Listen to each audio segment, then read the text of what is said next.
Estado Nacional.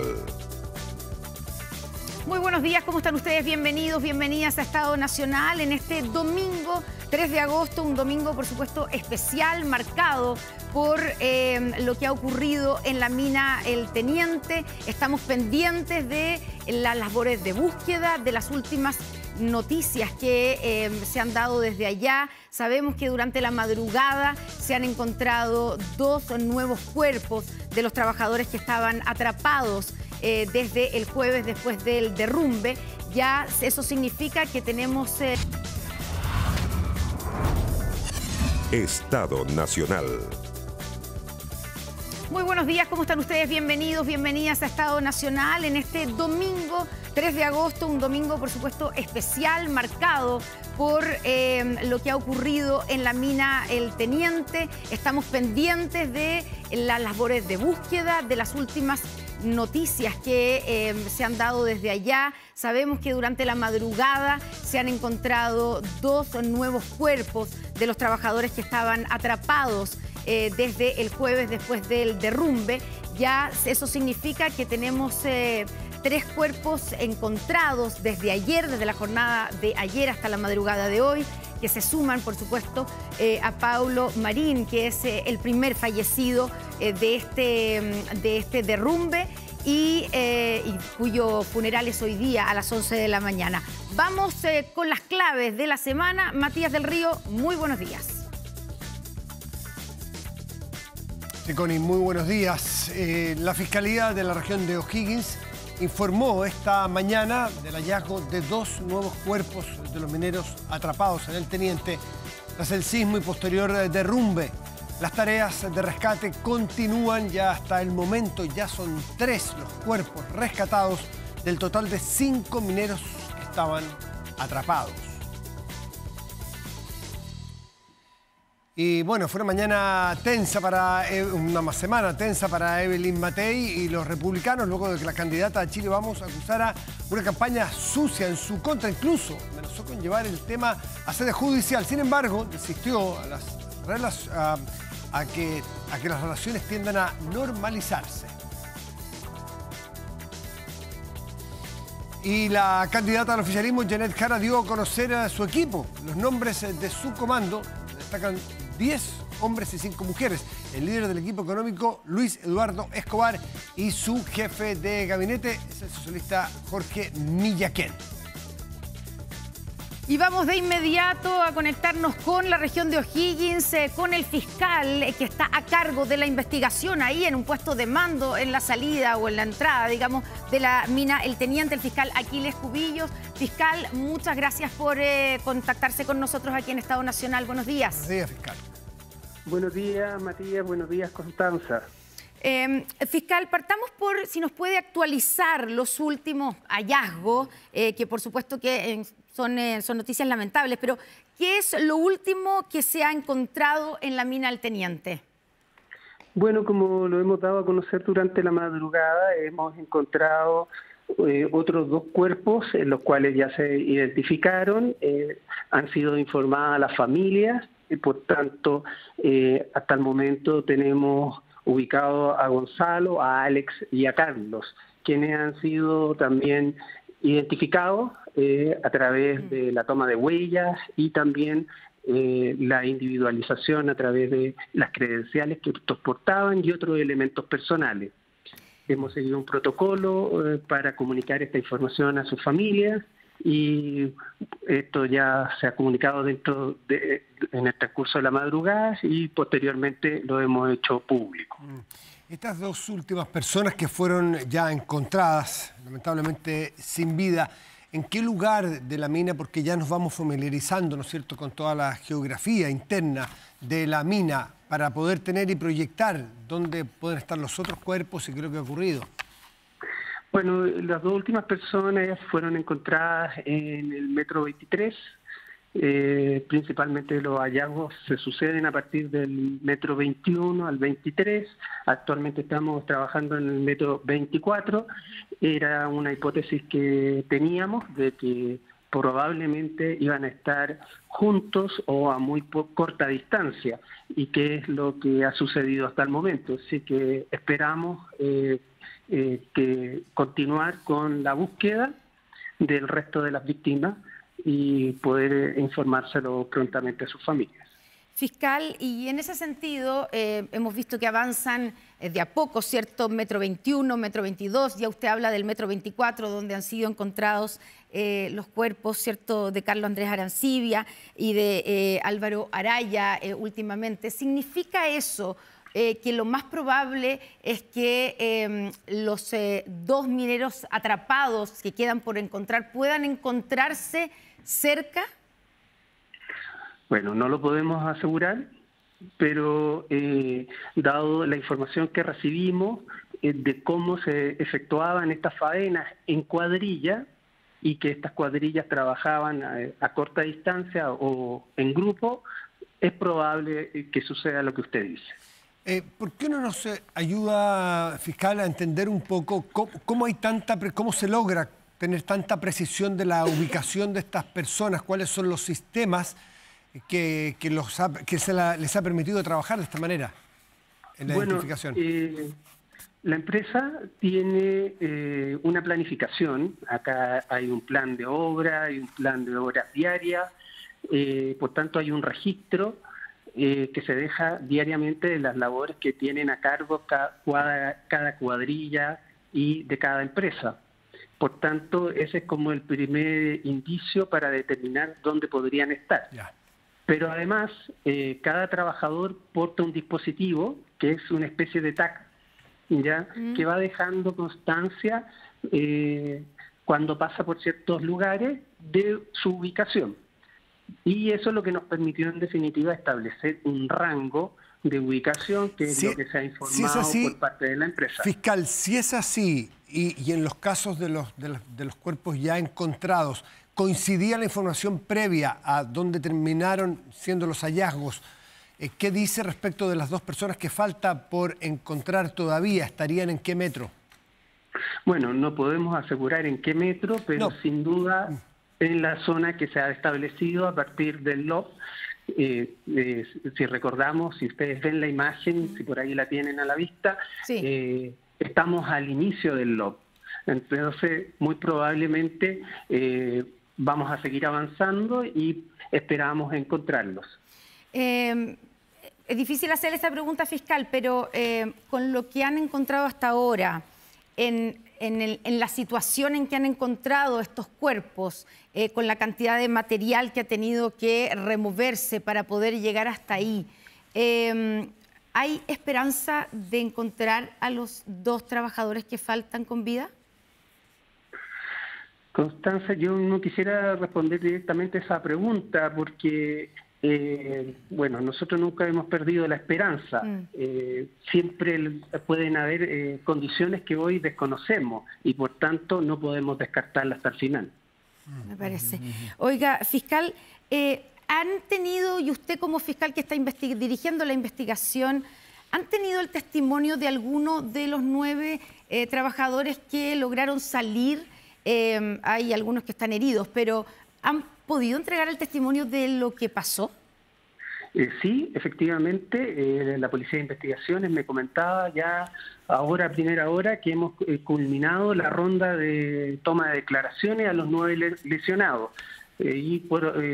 Seguramente en el día de mañana se remitirán esas declaraciones a la Fiscalía. ¿Y se puede saber algo de lo que dicen de cómo fue este derrumbe, este accidente?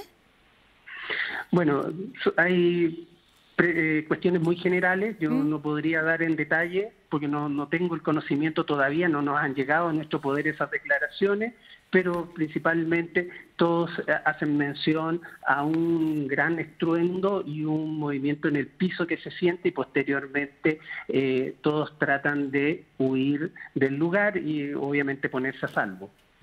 Pero estos nueve trabajadores que lograron huir, ¿estaban en un lugar distinto de los 5 que quedaron atrapados?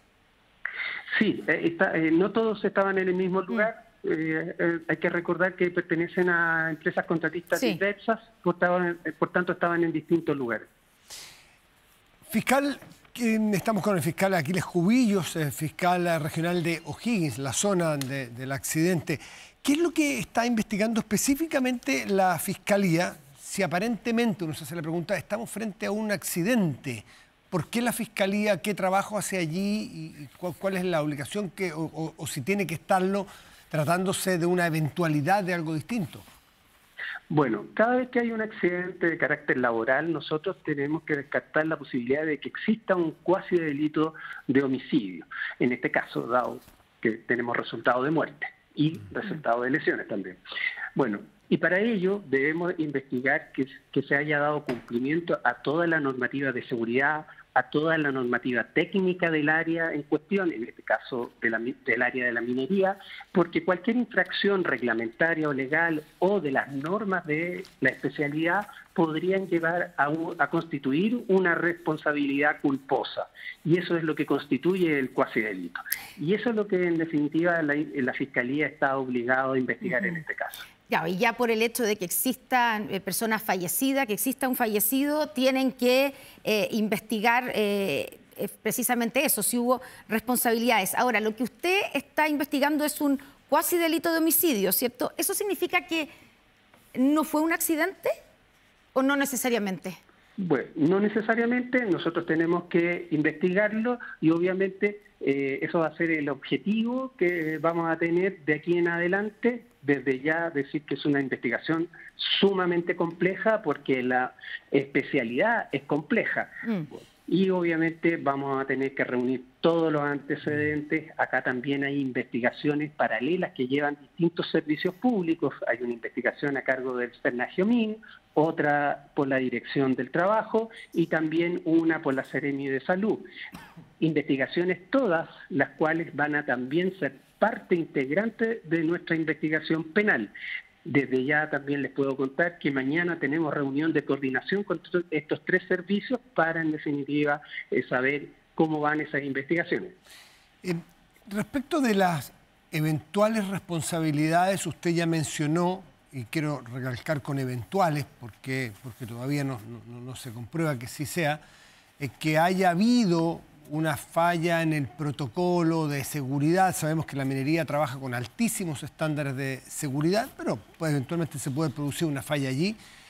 ¿Han evaluado la posibilidad de que, más allá del fallo, quiero recalcar con el eventual, fallo en algún sistema o alguna medida de seguridad, sea la zona esa una zona no apropiada para estar haciendo los trabajos que se están haciendo, dadas las condiciones geológicas, por ejemplo? Bueno, no podemos descartar en esta etapa incipiente de la investigación ninguna arista, ninguna posibilidad, ninguna hipótesis. Por eso va a ser sumamente importante los peritajes que hagamos sobre la materia y el apoyo que nos puedan brindar los especialistas. Puedo comentar que desde ya la Policía de Investigaciones ha puesto a nuestra disposición desde el día de ayer y han estado trabajando durante toda la noche un geólogo, un geomensor, que han venido desde Santiago para levantar un peritaje en esta materia. Y también lo he conversado con el fiscal nacional. Si es necesario, la Fiscalía también buscará algún profesional del área de alto nivel que nos pueda asesorar en esta materia. Claro, porque se trata, como usted dice, de materias sumamente técnicas. Ahora, fiscal, ¿qué hipótesis se manejan sobre lo que pasó o todavía no tiene una hipótesis o unas hipótesis? Yo no quisiera comentar las hipótesis que circulan porque, como digo, estamos en una etapa muy incipiente de la investigación. Ustedes han tenido distintos expertos y comentaristas en los distintos canales que han señalado hipótesis respecto de lo ocurrido. Yo quisiera reservarme eso por cuanto nosotros tenemos que regirnos también por un principio que es el principio de objetividad en nuestra investigación y por eso en esta etapa tan incipiente prefiero no comentarlo. Se entiende, fiscal, pero sí usted dijo anteriormente que de los testimonios de los trabajadores que salieron de la mina, que son 9, recordemos, todos coinciden, o la mayoría coincide, en que se sintió un gran estruendo y que se movió el piso. Por lo tanto, una de las alternativas es que, claro, primero que haya habido un sismo, como se ha dicho, pero también que haya habido una explosión, que no significa que es provocada, digamos, por un sismo. ¿Eso es correcto? Bueno, eso es lo correcto en lo que cuanto a lo que señalan las declaraciones de los trabajadores. Y bueno, lo que yo les puedo decir es que Codelco nos ha informado respecto del registro sísmico. Nosotros lo hemos incautado el día viernes en las dependencias de Codelco Rancagua. Tenemos ese registro ya en nuestro poder y por tanto hoy lo que corresponde es determinar y analizar si ese sismo obviamente tiene un carácter telúrico u otro. Ya. Pero ¿todavía no son capaces de determinar si el estruendo es generado por un sismo de la naturaleza o de una tronadura propiamente de la minería? Bueno, eso es sumamente complejo. Tenemos que, eso va a ser objeto de algún peritaje y obviamente de la asesoría de los especialistas que hagan al revisar toda la información que nosotros les pongamos a disposición.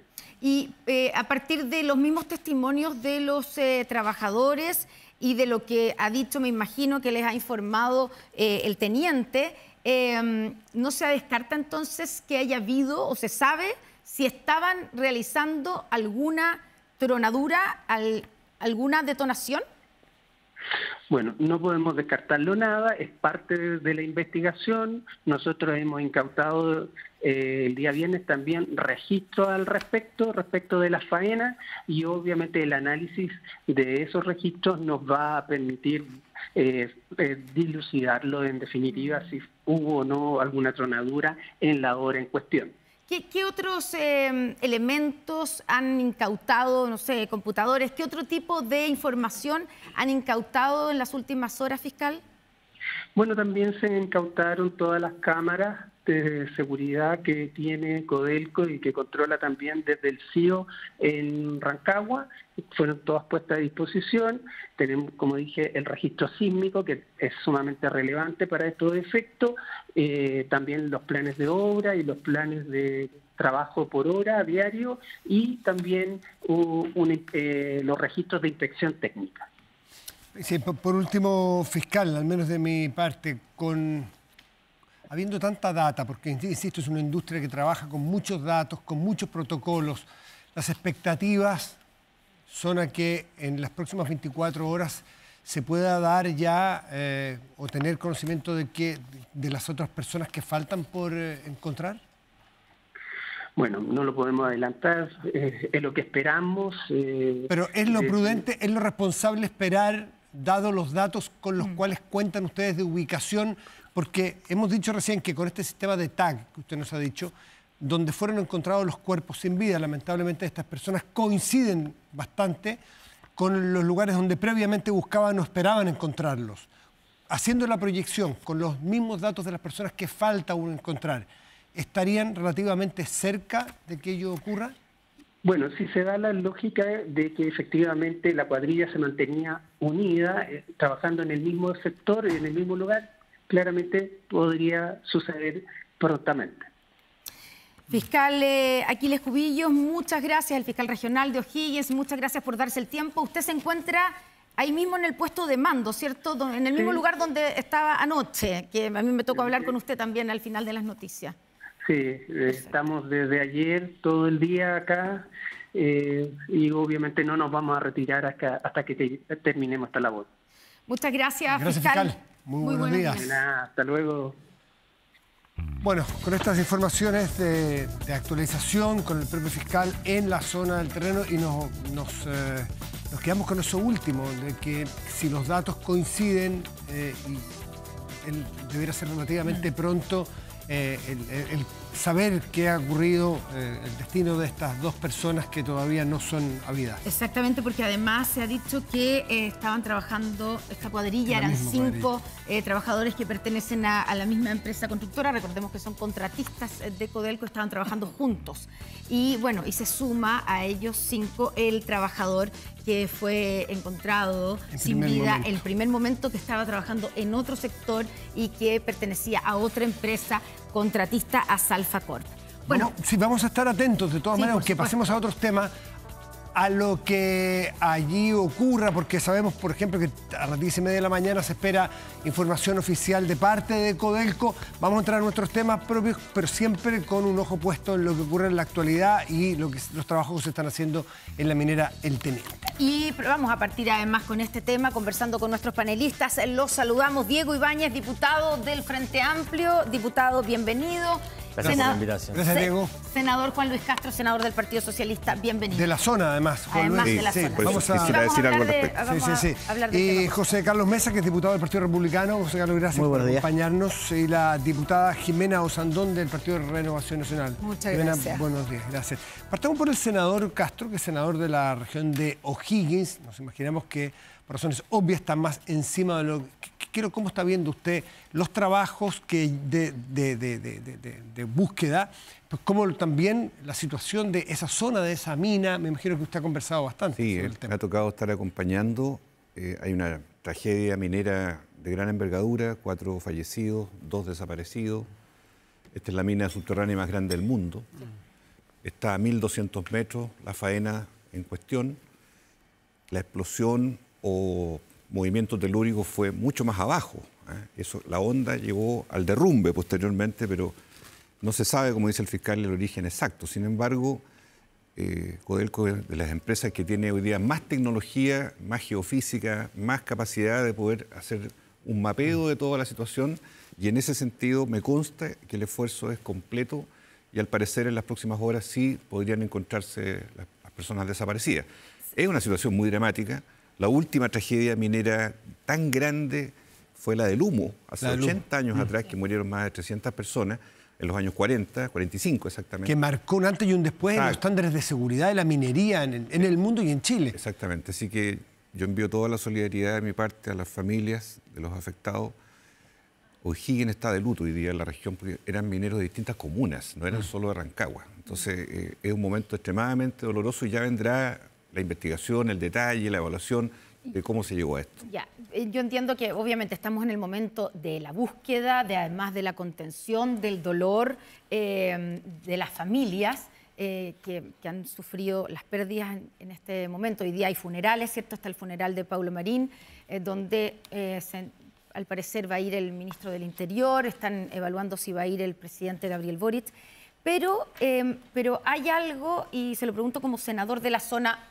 Yo sé que usted es médico, por lo tanto, el tema de las minas y de esto que es muy técnico, pues no sé lo suyo, pero hay un tema que ha salido con este accidente o con este derrumbe, y es que evidentemente cada vez en la mina del Teniente se está trabajando más abajo, ¿cierto? Porque ya se explotó la parte de arriba, esto es una montaña, parte desde arriba y se va explotando hacia abajo. Hoy día están bastante profundo. Y eso ha hecho que lo que se llama el estallido de la roca, ahí estamos viendo, ¿cierto?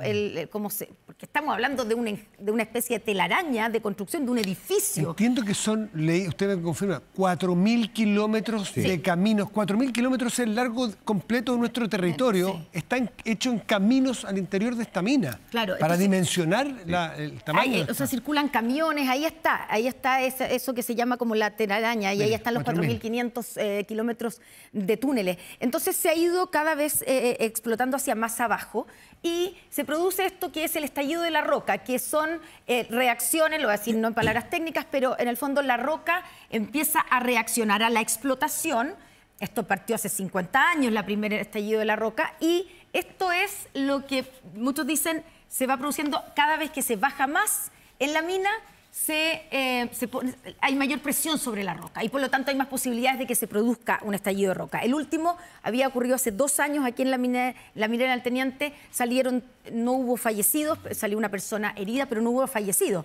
Ahora tenemos una situación distinta. Entonces surge la pregunta de, ¿no será que se le está explotando demasiado, que ya las condiciones geológicas no son seguras, pese a todas las medidas de seguridad que se reconocen que son de última generación? Cada vez que hay que buscar cobre, hay que llegar a una piedra. Esa piedra tiene lo que se denomina menos ley, es decir, tiene menos fragmentos puros de lo que es el resto de la roca. Y esa perforación, efectivamente, como dice Connie, genera más peligrosidad, más riesgo, la presión. En el fondo, esto es como un gran queso que tiene perforaciones y que llega un momento en que empieza también a tener fatiga material, por decirlo de alguna manera, hacia abajo. Pero lo que está aquí en duda es que un sismo o un movimiento de placas telúrico mucho más abajo de donde está la faena minera haya sido el epicentro, el momento en que se genera toda esta explosión que todavía no está clarificada y que es inédita, francamente, en las condiciones que está. Nunca va a dejar de estar de lado la seguridad minera, que es el foco aquí permanente hasta donde las condiciones están o no garantizadas. Y creo que esa es la investigación. Pero una discusión que probablemente se va a generar. Diputado Sandón. Mira, la verdad que no tengo ninguna expertía en la materia. Primero que todo, solo empatizar con la familia, lo que estarán sufriendo. Conversaba ayer con Marta González, diputada, que fue dirigente sindical también del Cobrec, que también es de la zona, que está muy preocupada y muy metida en el tema. Y ella me decía que preparaba también una batería de proyectos para analizar si efectivamente están todas las medidas de protección y seguridad para los mineros y mineras que trabajan en esta faena.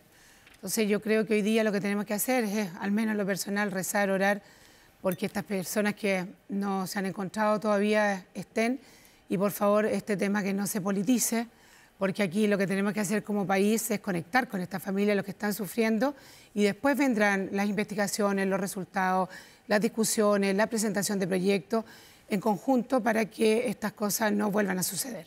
No tengo mucho más que decir porque no soy experta en la materia. Sí. Diputado Ibáñez, ¿se ha politizado o ha habido alguna tentación de algún sector a politizar esto? Estoy pensando en las comparaciones que empezaron a salir ayer con el tema de los 33 en la mina San José.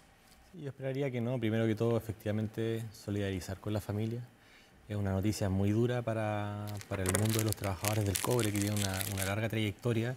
Mucha fuerza a todos los que están haciendo la búsqueda y esperemos que la esperanza siga viva de encontrar a las dos personas que faltan.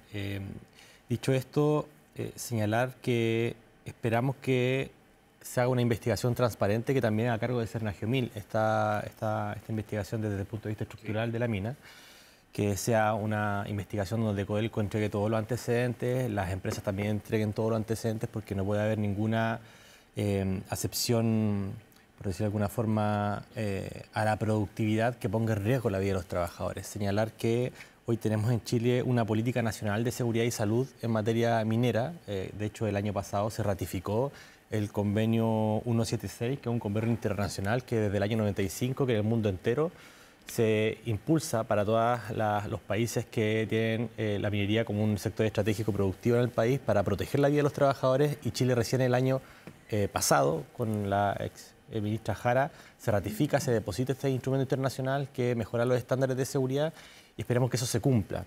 Dicho eso, bueno, desde la Comisión de Trabajo, que somos parte con la diputada Sandón, estamos a disposición de los sindicatos de trabajadores, de las familias, de recibir todos los proyectos, todas las fiscalizaciones necesarias, porque también aquí hay una relación contratista entre una empresa y la mandante, que es Codelco. Si es que hay que revisar esa normativa, que se revise para que se suban los estándares de seguridad, pero como bien ustedes dicen, Chile es pionero en esta materia. El año 2010 orbitaban cerca de los 45 fallecidos anuales en faenas mineras. Y hoy, año 2024, orbitamos los 10 o 11 que fueron el año pasado fallecidos en faenas mineras, que es una faena de riesgo, digamos, por antonomasia. Y este año ya llevamos 7, sin contar estas personas. No solo la gran minería, sino que la minería, que sabemos que la hay de muy distinta índole. Así es. Entonces, nosotros a disposición con la diputada Sandón de avanzar. Entiendo que se anunció una comisión investigadora para colaborar, no para politizar, sino para colaborar en presionar a los organismos que hagan esta investigación transparente y, por supuesto, también recibir todas las fiscalizaciones y sugerencias normativas para mejorar en esta materia. Como presidente de la Comisión de Trabajo estamos a disposición de aquello. José Carlos. Sí, yo, bueno, primero sumarme a las palabras del resto del panel de solidaridad con las familiares de las víctimas. Creo que la mejor forma de asegurar de que este trágico hecho no se politice es que nosotros cuando se constituya esta comisión investigadora, que yo creo que es el camino que hay que seguir, tengamos claro que las comisiones investigadoras son en un por una línea para fiscalizar, para poder en el fondo determinar si es que existen responsabilidades políticas o administrativas, ¿cierto? Pero también desde una perspectiva legislativa, muchas de estas comisiones investigadoras han servido como base para la construcción de legislación más moderna. Entonces, vamos a tener la oportunidad de poder recibir a expertos y a la luz de este trágico hecho que todos lamentamos, yo creo que también podemos asumir el compromiso de avanzar en modernizar la legislación, entendiendo sobre todo que dentro del Congreso son muy pocos los que son expertos en general en cualquier materia. O sea, uno siempre maneja un tema a profundidad, que es lo que la formación profesional que tiene, pero aquí todos tenemos que abrir bien los ojos, abrir bien los oídos para escuchar lo más posible y de la forma más profunda a los expertos para poder avanzar en mejorar la legislación, que siempre se puede hacer más. Solo podría agregar algo. Mira, me tocó que estudiamos en la Comisión de Trabajo hace minutos este tratado que dice el diputado Áñez, el 171, que se firmó rápidamente porque era una cosa como que se había dejado, no se había firmado, porque lo que exigía ese tratado era algo que Chile cumplía con creces. O sea, los estándares chilenos, y lo digo para las familias que tal vez tienen parientes que trabajan en el tema de la minería, tengan claro que los estándares que se ocupan hoy día en Chile son muy altos en términos de seguridad. O sea, pareciera que igual falta algo, pero me acuerdo que eso, cuando firmamos este tratado, que por algún motivo, no sé por qué no se había firmado, las exigencias eran menores a lo que se estaba cumpliendo hoy día en Chile. Porque tuvimos varias visitas y en el fondo decía, mira, nuestro cumplimiento es incluso mayor, y efectivamente cada vez hemos tenido menos de estas situaciones dolorosas como estamos viviendo ahora, o algunas menores, cada vez hemos tenido menos temas que lamentar en el tema de la minería. Entonces, para que tengan tranquilidad también que Chile es un país minero, pero que se preocupa de sus mineros, que se preocupa de su familia y que los estándares que nos exigen internacionalmente, Chile los supera con creces. Sí. Para que tengan tranquilidad, es importante eso. Bueno, claro, además que estamos hablando del principal producto de exportación de nuestro país. Hemos hablado tantas veces que hablamos del sueldo de Chile. Por lo tanto, el cobre esta semana fue noticia por una situación completamente distinta a nuestras capacidades. Una buena noticia. Claro, nuestras capacidades de decisión que tiene que ver con los mercados mundiales, los aranceles. Es decir, el cobre está en nuestra cultura permanentemente y uno va a los aeropuertos de todas las ciudades de Chile y la gran cantidad de ocupación de vuelos son mineros, como decía el senador, que no necesariamente son de las zonas mineras, que vienen del norte, del sur y que cruzan Chile yendo a faenas mineras. Es decir, está muy presente en nuestro día a día la minería. Bueno, sí, senador solo agregar que el estándar que, como dice Jimena, está hoy día cumpliéndose en Chile del nivel internacional, incluso siendo el teniente la más grande mina subterránea del mundo, siendo la primera productora del mundo de cobre en nuestro país, teniendo todos esos estándares, aún así la accidentabilidad, que claramente lo dice el fiscal, hay que investigarla en todo su ribete, sigue siendo un drama en el siglo XXI, con más robótica, con más inteligencia artificial, pero es un problema que tiene que abordarse con mucha fuerza. Y yo espero que ahí, cuando ya se resuelva el rescate, esta fase, sí podamos tener todos los parámetros y toda la claridad suficiente para la familia minera, que son miles y miles de trabajadores en Chile, hombres y mujeres, ojo, que están hoy día en la minería. Bueno, vamos a estar pendientes y, por supuesto, estamos pendientes de lo que tenga que decir Codelco. Tenemos un equipo que ha estado permanentemente. Leila Zapata se encuentra ahí en las oficinas de Codelco de Rancagua, que ha sido el centro de operaciones, y que habían dicho que a las 10:30, son las 10:33, iban a entregar información oficial, balance hasta ahora, información oficial sobre la búsqueda, sobre si han encontrado o no, cómo ha ido avanzando esa búsqueda. Ya sabemos que han encontrado a 13 de los cuerpos de 13 de los mineros que estaban atrapados, faltan 2 todavía, y esa información podría llegar en cualquier minuto. Al parecer es inminente que haya información sobre esa búsqueda, y vamos a estar apenas la tengamos, la versión oficial. Estamos todos tratando de chequear por nuestras fuentes esa información que todavía no está, pero como dices tú, parece ser inminente. El propio fiscal nos decía, porque dado que las cuadrillas operan, y aquí es la mejor muestra de cuánto funciona en los operativos, los protocolos, es decir, que hay ciertas certezas que se tienen que ir comprobando que se dan. Así que ojalá, en cuanto tengamos esa información chequeada responsablemente, no quepa duda que se la vamos a dar. Bueno, Iván. Vamos a ir, de hecho, vamos a un contacto con donde tenemos nuestros equipos desplegados en los diferentes lugares, en la misma mina. Hemos estado permanentemente en la mina El Teniente desde que ocurrió este derrumbe el día jueves durante la tarde fue este derrumbe cuando empezamos a tener información. 5 de la tarde es el registro de la actividad sísmica. Exactamente, y de ahí al poco andar, ¿cierto? Codelco avisa a las autoridades y bueno, sabemos de este accidente y este derrumbe que en ese momento dejaba una persona fallecida, Paulo Marín, un trabajador que de lleva... Illapel, entiendo de que es Illapel, una exactamente, persona de Illapel. de Illapel, padre de 3 hijos, abuelo también, y que su cuerpo fue entregado a los familiares rápidamente, después de su identificación, y hoy día a las 11 de la mañana, en media hora más, comienza el funeral en Illapel, que es donde se crió, donde tiene sus, y donde tiene a sus familiares y su vida, y entendemos la información es que el ministro del Interior, el ministro Elizalde, va a asistir al funeral en representación del gobierno. Diputado, ustedes, algunos dos diputados más oficialistas más cercanos al gobierno, ¿tienen información si el presidente va a asistir al funeral o qué acciones o qué actividades tiene respecto de este drama que ha ocurrido? Yo al menos no, bueno, conversé con el ministro Bocardo en la mañana, que está personado. No tengo información sobre el presidente, pero sí que el ministro va a estar presente en esa jornada. Bueno, ayer el presidente fue, claro. A la zona. A la zona, estuvo varias horas, y requirió todos los antecedentes, después se juntó con los familiares directo. Yo no sé si hoy tendrá alguna actividad específicamente. Sé que está monitoreando esto de manera muy fuerte encima, pero como está todo este conjunto de instituciones entregando todos los datos, y además hay línea directa con los sindicatos, con toda la gente que está alrededor. O sea, yo estuve ahí con ellos ayer en Rancagua, en Codelco, División del Teniente, y hay todo un despliegue bien hecho, a mi juicio, de contención, de información, para que no haya sorpresa. Vamos con nuestro compañero Claudio Arevalo, que está en la entrada de la mina El Teniente. Sí. Ha estado desde todo el día de ayer. Claudio, ¿cuáles son las novedades? Hemos tenido informaciones, bastante información desde la madrugada. ¿Cómo estás? Muy buenos días. ¿Qué tal, Connie? ¿Cómo te va? Matías, ¿cómo le va? Muy buenos días. Obviamente las novedades acá no son positivas, ya se ha informado el hallazgo de estos 2 nuevos cuerpos, 3 en total víctimas fatales de los 5 trabajadores que están atrapados, y lo comentaba el fiscal regional durante la madrugada cuando se confirmó primero la identidad de Gonzalo Núñez Caroca y también luego el fallecimiento de Alex Araya Acevedo y también de Carlos Arancibia Valenzuela, de que se están trabajando de 2 formas, ¿no?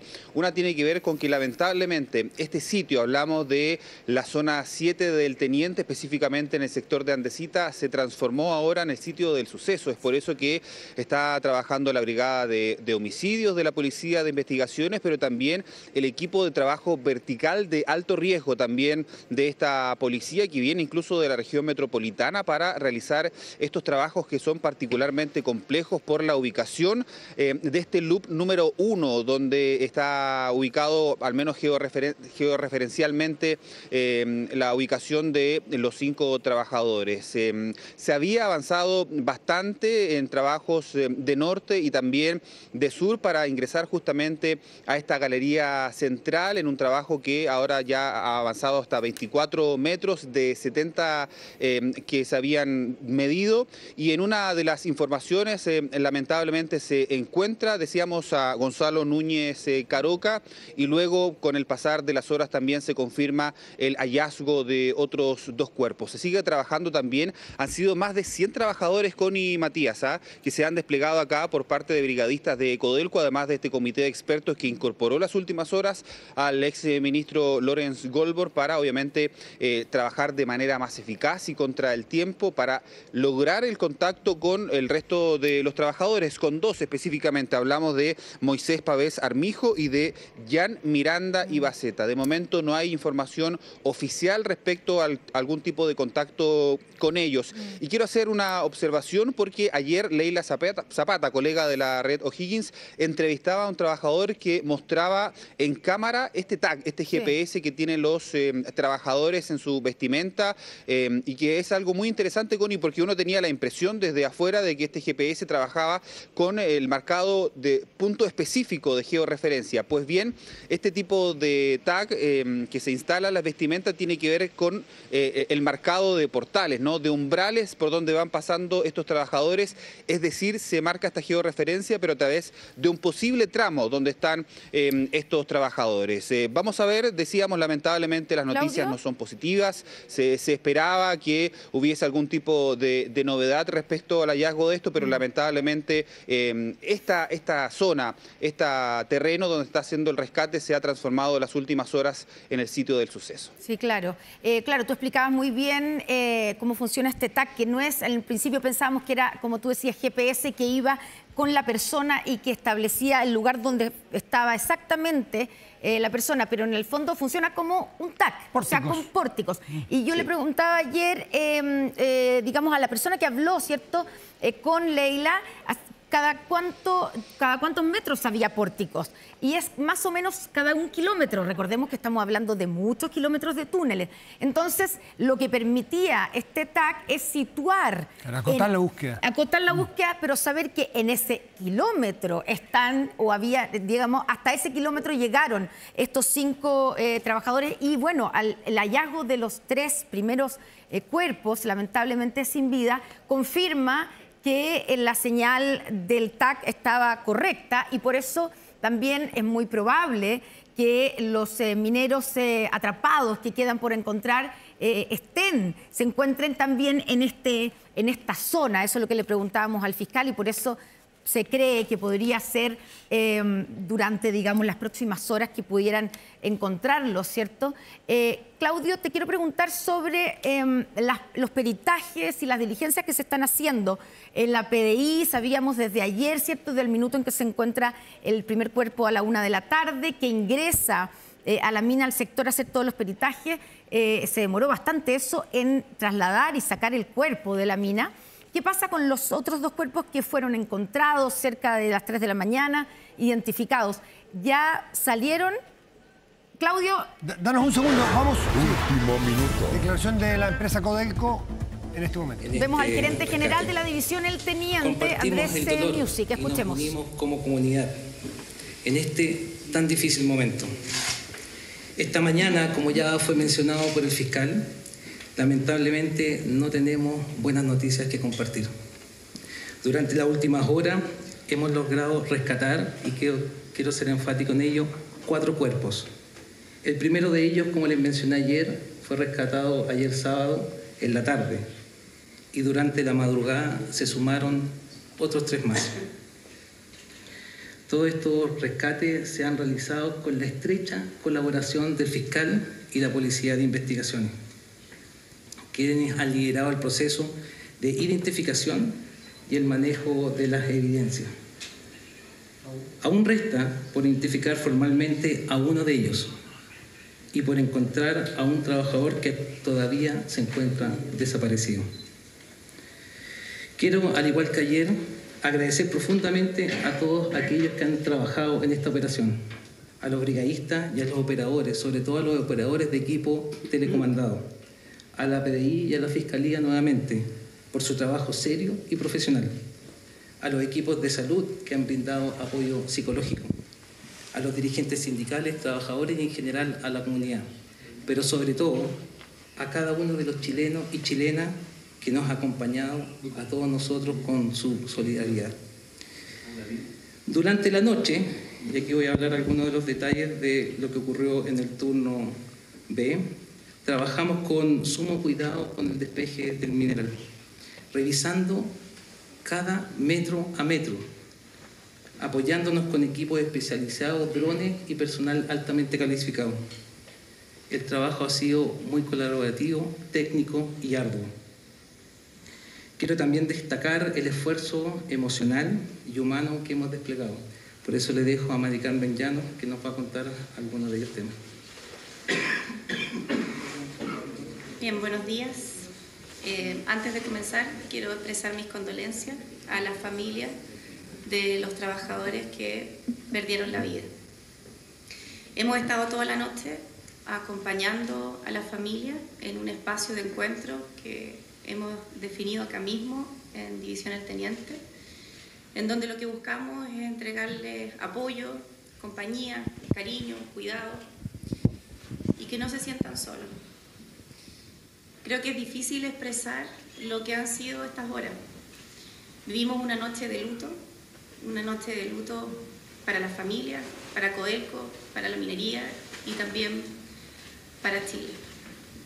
Andrés comentaba los esfuerzos logísticos que se han hecho técnicos y yo quiero destacar fuertemente el apoyo emocional, la contención, que ha sido fundamental en estos días.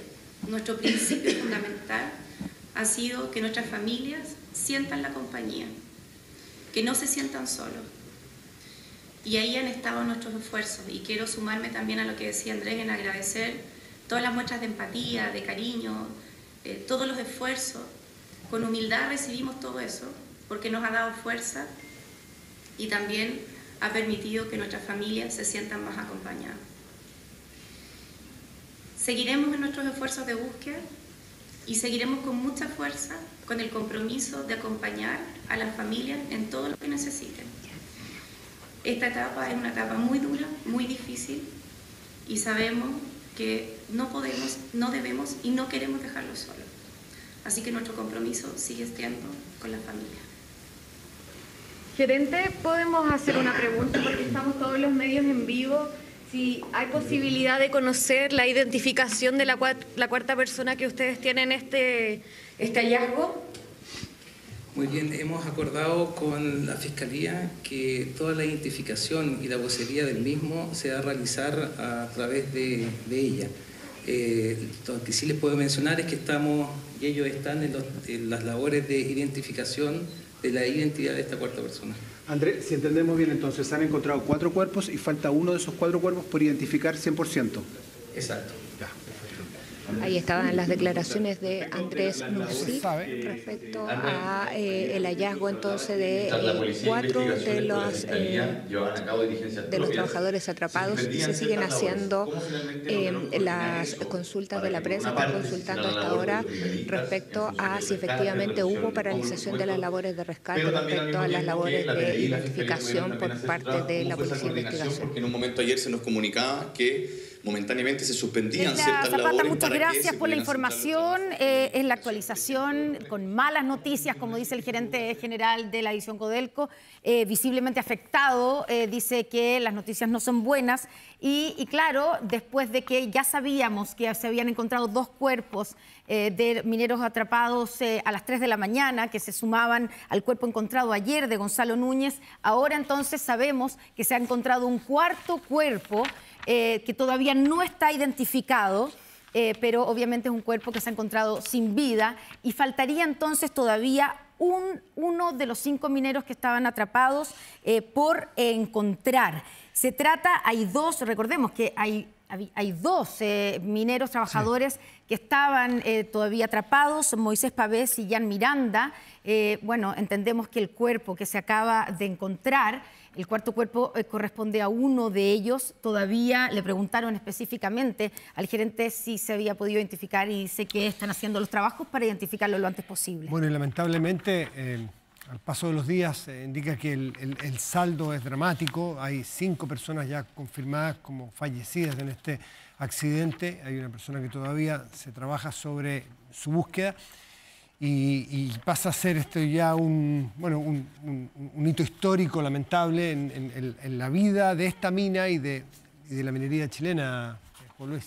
Es una tragedia que se ha denominado de gran alcance, que significa de categoría 1, por decirlo así, de las mayores que ha habido en Codelco Chile. ¿Qué significa que sea categoría 1 para que la gente entienda? El máximo grado de desastre, de gravedad. Efectos Cuando hay colaterales. fallecidos pasa a ser de categoría 1. De gran alcance, Ya. así se denomina técnicamente, y por eso creo que esto habla de una situación que tiene que llegar en su profunda investigación hasta el final, no cabe duda de eso.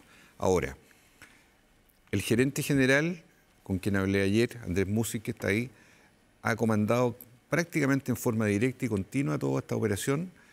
Y además el organismo contraparte investigativo que se llama Cernagiomin, que es independiente a Codelco, para que nadie diga que aquí hay un proteccionismo. Nacional de Minería y Geología. Y minería. Ellos están ahí también actuando con toda diligencia porque el dilema sismo natural, el dilema explosión de roca, origen de todo esto y seguridad, mucho más arriba donde fue esta explosión, que es donde está esta faena, donde estaban estas personas, la verdad es que sigue siendo la interrogante. Pero yo creo que ya puestas las cosas como son, la minería en Chile está en un punto en que tiene que tomar caminos también respecto a cómo protege y resguarda para lo que viene. Porque es demasiado importante para Chile, demasiadas vidas humanas que están, ni siquiera en la pequeña minería, como fue San José, acordémonos, años atrás.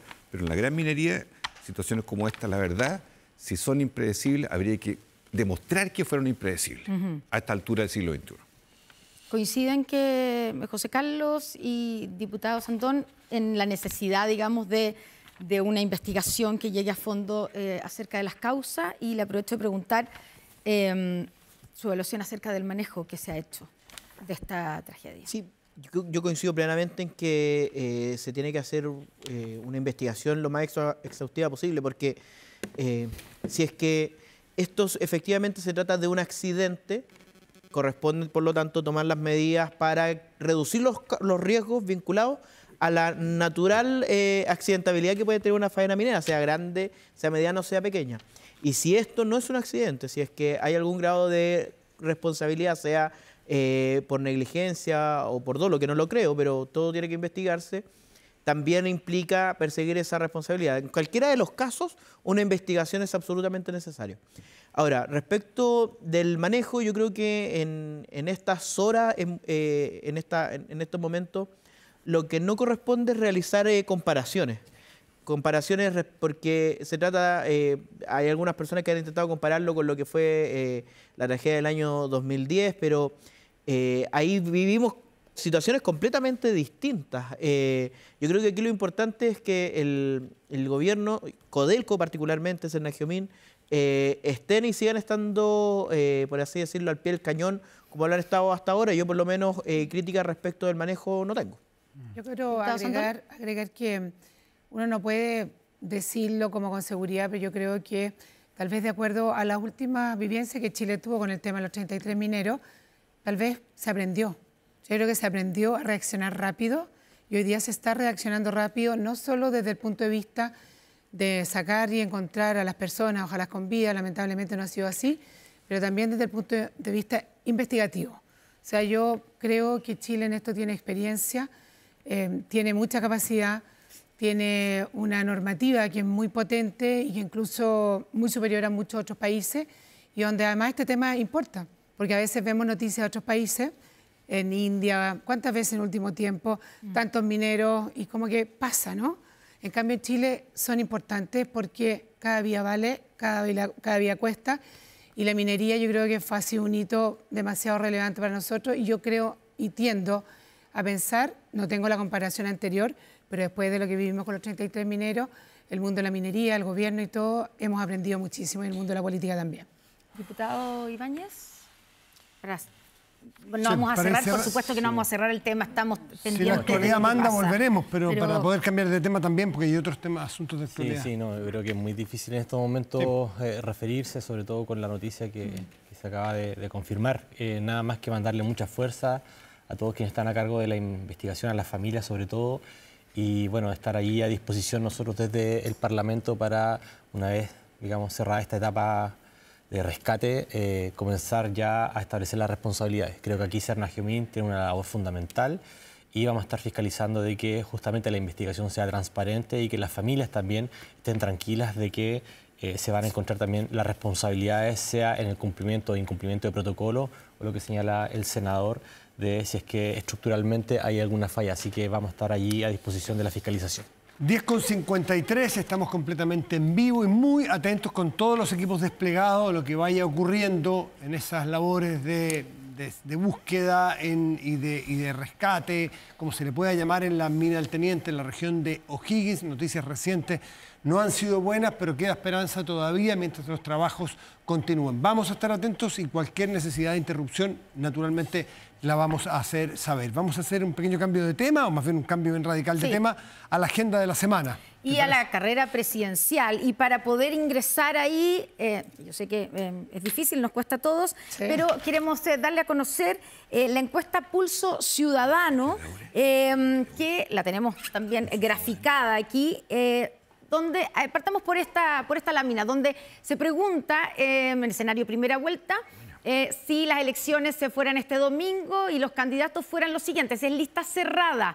¿Por quién votaría? Ahí está el resultado. Encabeza las preferencias Janet Jara con un 25,4%.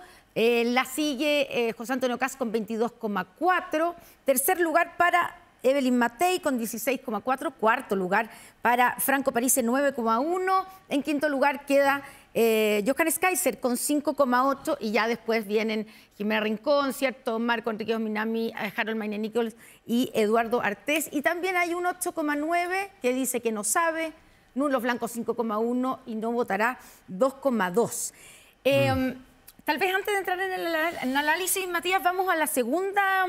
Que es la comparativa, ¿no? Que es la evolución. Porque aquí lo primero que tenemos es que Janet Jara está liderando, claro, ¿cierto? Sí, con un 25,4%. Claro. ¿De dónde viene Janet Jara respecto de la anterior medición de activa, justamente, que fue en junio, entre el 30 de junio y el 1 de julio? O sea, es un mes atrás, viene de un 33,8%, hay una elocuente variación negativa en este caso. Al revés, aunque en menor proporción, una alza de José Antonio Kast, que viene de un 17,3% a un 22,4%. En el caso de Matei y Parisi, se mantienen estables según las estadísticas que nos entrega entonces Pulso Ciudadano. Partamos, senador Castro. Sí. ¿Cómo lee usted esta encuesta? Que no son más que eso, que una encuesta, hay que decirlo, pero ahí está. Yo creo que son buenas noticias para la candidata Janet Jara, de izquierda, que nos representa, porque más allá del efecto espuma, que es los días, semanas posteriores a la primaria, logra mantener una preeminencia entre los 5 o 6 primeros candidatos, es la única de izquierda que está ahí, y por lo tanto sostiene una condición, yo diría, de ventaja, que no es para sentirse holgado y no hacer nada, sino que creo que la sitúa como dentro de quienes estarán para la segunda vuelta. Eso es un hecho. Y la caída de 8 puntos, porque son casi 8 puntos, 7, algo, ¿no le parece preocupante o le parece dentro de la normalidad post-efecto espuma de las primarias? Ese efecto espuma naturalmente tiene que tener una cierta baja. Nadie va a pensar que se va a sostener así hasta el final. Y ahora, una vez inscritas las candidaturas el 18 de agosto, vamos a ir teniendo un ritmo de campaña propiamente tal. Me llama la atención el estancamiento de Matei, porque no varía en nada en un mes, no hay recuperación mayor, y la tendencia al alza que también esta y otras encuestas marcan respecto de Kast. Ese es un poco el cuadro que en este momento se está dando, y obviamente esto ha generado mucho ruido esta semana, particularmente respecto de la polémica Kast-Matei, los anuncios que se han hecho, que son un ruido muy fuerte que se ve en la derecha hoy día respecto al liderazgo y campaña única. Diputado Sandón, ¿cómo lee usted estos números? ¿Estancamiento de la candidata? Sí, efectivamente, hay que reconocer eso. Las encuestas, si bien varían entre una y otra, pero uno tiene que reconocer, sobre todo, esta semana no fue una buena semana. Pero cuando uno ve esa encuesta, claramente la suma Kast-Matei supera por un amplio margen a la candidata Jara, lo cual me parece buena noticia, porque buenas noticias para una eventual segunda vuelta. Para una eventual segunda vuelta. Pero para eso hay que pasar a la segunda vuelta. Por eso, pero estoy diciendo que la suma de un sector va a estar sumando bastante más que la candidatura. ¿Hasta dónde suma ese sector? Porque también podríamos sumarle a Kaiser. También, pues sumemos a Kaiser y sumémosle a Parisi. Un porcentaje de Parisi, no sabemos qué porcentaje. Exacto. Da más del, si es que se suma linealmente, da más del 50%. Exactamente, eso es lo que quiero rescatar. En el fondo también tiene que verse la suma del bloque, porque quien va a ser presidente o presidenta de este país es la segunda vuelta. Hay que pasar la primera, pero claramente la suma de todo eso va a determinar quién es el presidente o presidenta de este país. En el caso de Evelyn Matei, efectivamente nosotros hemos tenido una mala semana, pero somos todavía absolutamente competitivos. Estamos seguros de que Evelyn Matei va a repuntar, va a volver a liderar esto, y en general En la encuesta que nosotros manejamos, la candidata que gana la segunda vuelta es Evelyn Matei y no es José Antonio Kast. Esto nos quedan 3 meses y medio, recordemos que es una eternidad. Perdón, ¿no es Kast o es más competitiva Matei que Kast? Es más competitiva, mucho más competitiva que ¿O usted Kast. le dan alguna encuesta que una eventual segunda vuelta Jara, Es que la Kast? misma encuesta, Black and White, hay varias encuestas que han salido en el último tiempo, en la última semana, o sea, no la estoy inventando yo, que vienen a ratificar eso. Y entonces es muy importante lo que pasa aquí. Tenemos 3 meses y medio, que son una eternidad en política, y a mí me impacta que en el caso de Jara, y se lo escuché a la Cosa Nostra, a Mayol, cuando él dicen esto no es real porque no puede ser que esté estancado y que tenga menos que lo que tiene el presidente de la República. O sea, es como curiosa esa posición que tiene hoy día Jara en términos de encuesta, que está como con un poco de techo. Pero no se puede decir nada en política, esto es una candidatura que están todas abiertas, tenemos que competir, ojalá hoy día sea en el terreno de la idea y no en el terreno de las descalificaciones, porque en el fondo no nos hacen bien a nadie. Ya, hablando de eso, antes de ir, digamos, al diputado republicano, al diputado Mesa, usted dice, Jimena, que fue una mala semana. ¿Se equivocó la candidata Evelyn Matei porque partió la semana el lunes en una entrevista, ¿cierto?, en la Radio Infinita, donde no insinúa, sino que... Pero insinúa que se podría hacer parte de las querellas que iba a presentar o que había anunciado el senador Chaguán. Sí, y ataca muy fuertemente a Republicano, y eso se mantuvo durante 3 entrevistas seguidas durante la semana. Mira, yo quiero... ¿Fue un error eso? Yo quiero... A ver, judicializar, nosotros en el Comité Político consideramos que judicializar la política siempre es malo.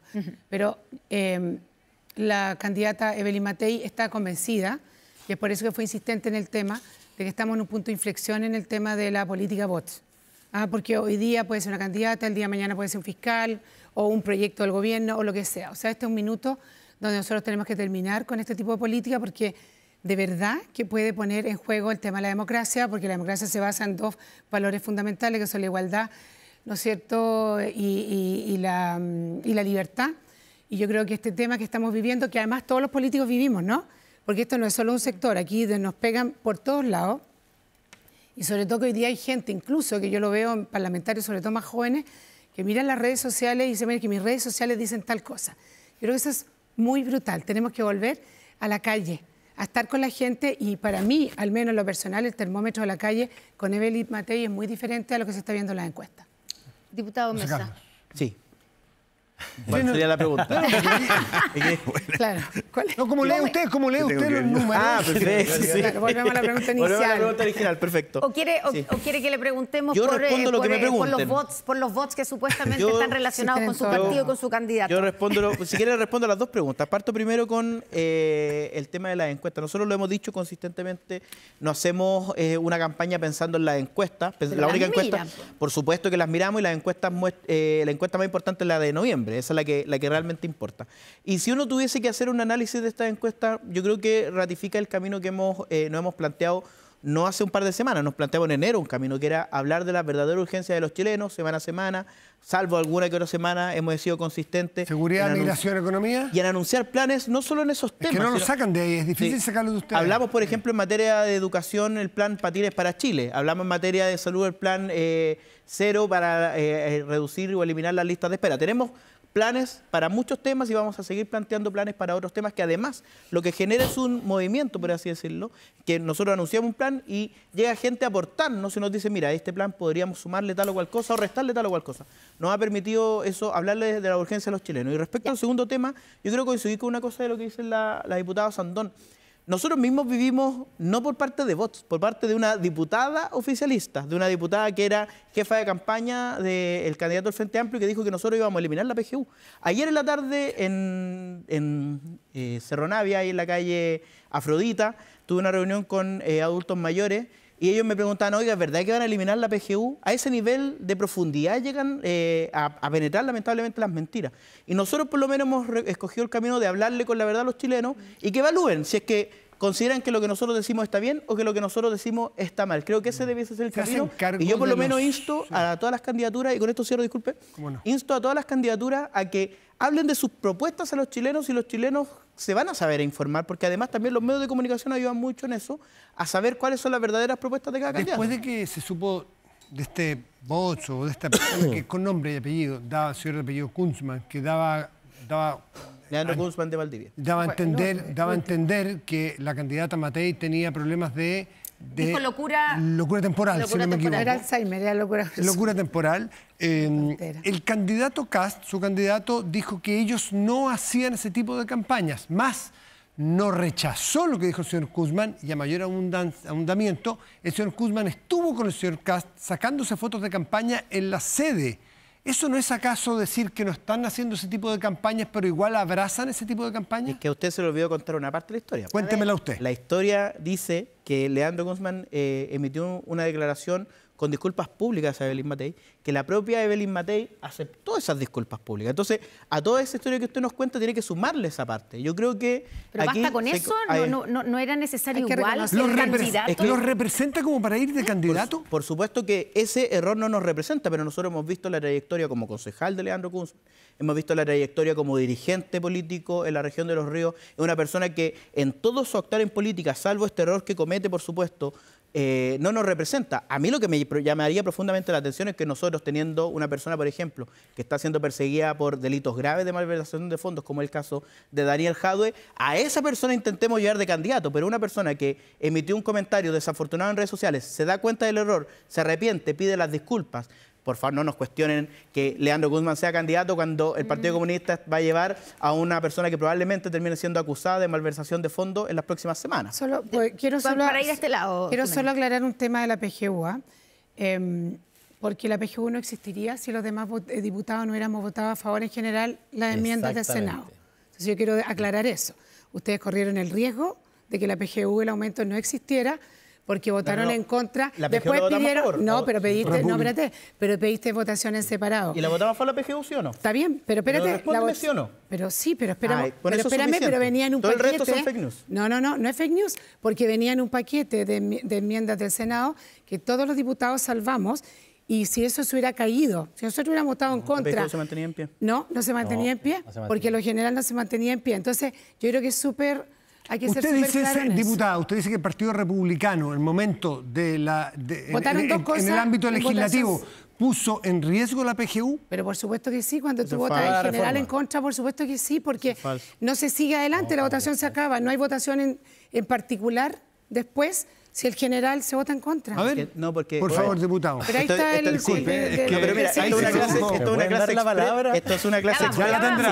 esto es una clase express de Derecho Constitucional y Derecho Parlamentario particularmente, porque las votaciones en general se hicieron antes. Las votaciones en general se hicieron en la primera y la segunda votación y uno vota el general del proyecto. No por una cuestión en particular uno va a terminar votando a favor o en contra de un proyecto en general, sino que tiene que mirar el proyecto en general. Pero luego cuando pasa la parte general, uno analiza punto por punto. Es lo mismo, por ejemplo, que pasó cuando nos dijeron que nosotros habíamos votado en contra de la ley Naín Retamal. Votamos a favor en todas las votaciones, pero hay una cuestión en particular que no nos gustó. Aquí fue al revés.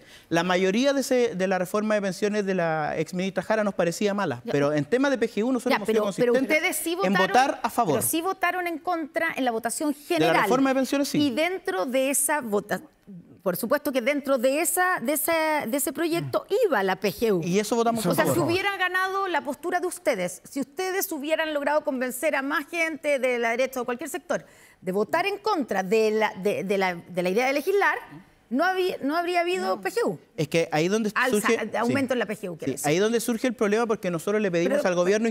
Pero déjeme responder. Pero eso no nosotros es lo que yo dije. Sí, nosotros le pedimos insistentemente al gobierno que no tomara a los adultos mayores y a los abuelitos como rehenes para impulsar una reforma que es ideológica. Y por eso le dijimos, separemos los temas. En materia de PGU siempre van a contar con nuestro voto, porque a pesar de todo lo que le quieran decir, nosotros amamos la PGU. Ya. Diputado, sí.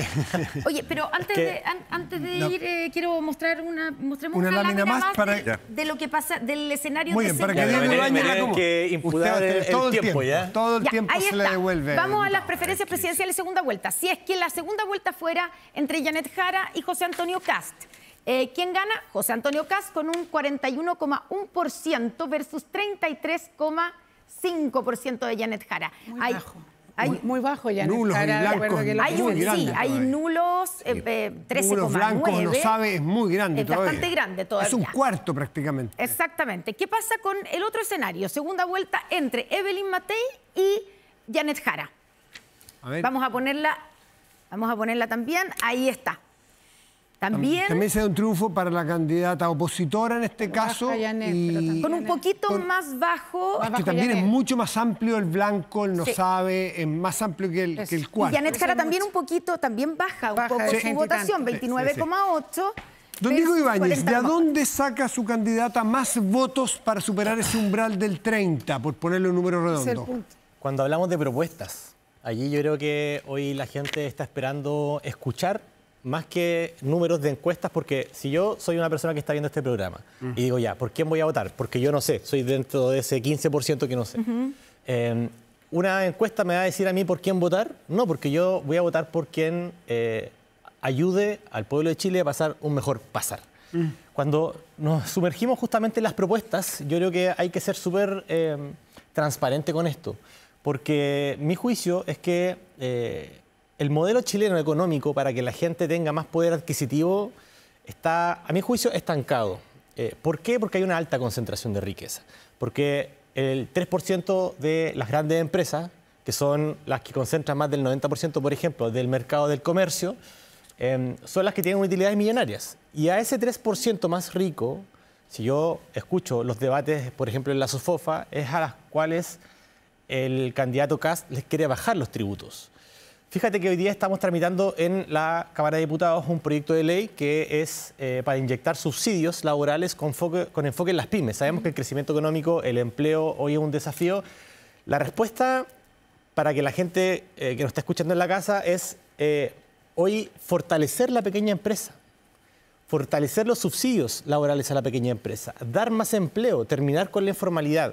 Hoy el proyecto que presentó este gobierno quiere inyectar hasta 185.000 pesos entre trabajador y empresa para fortalecer la formalidad de mujeres, de jóvenes, de personas en situación de discapacidad, que son las que hoy hacen que se dispare las cifras de cesantía.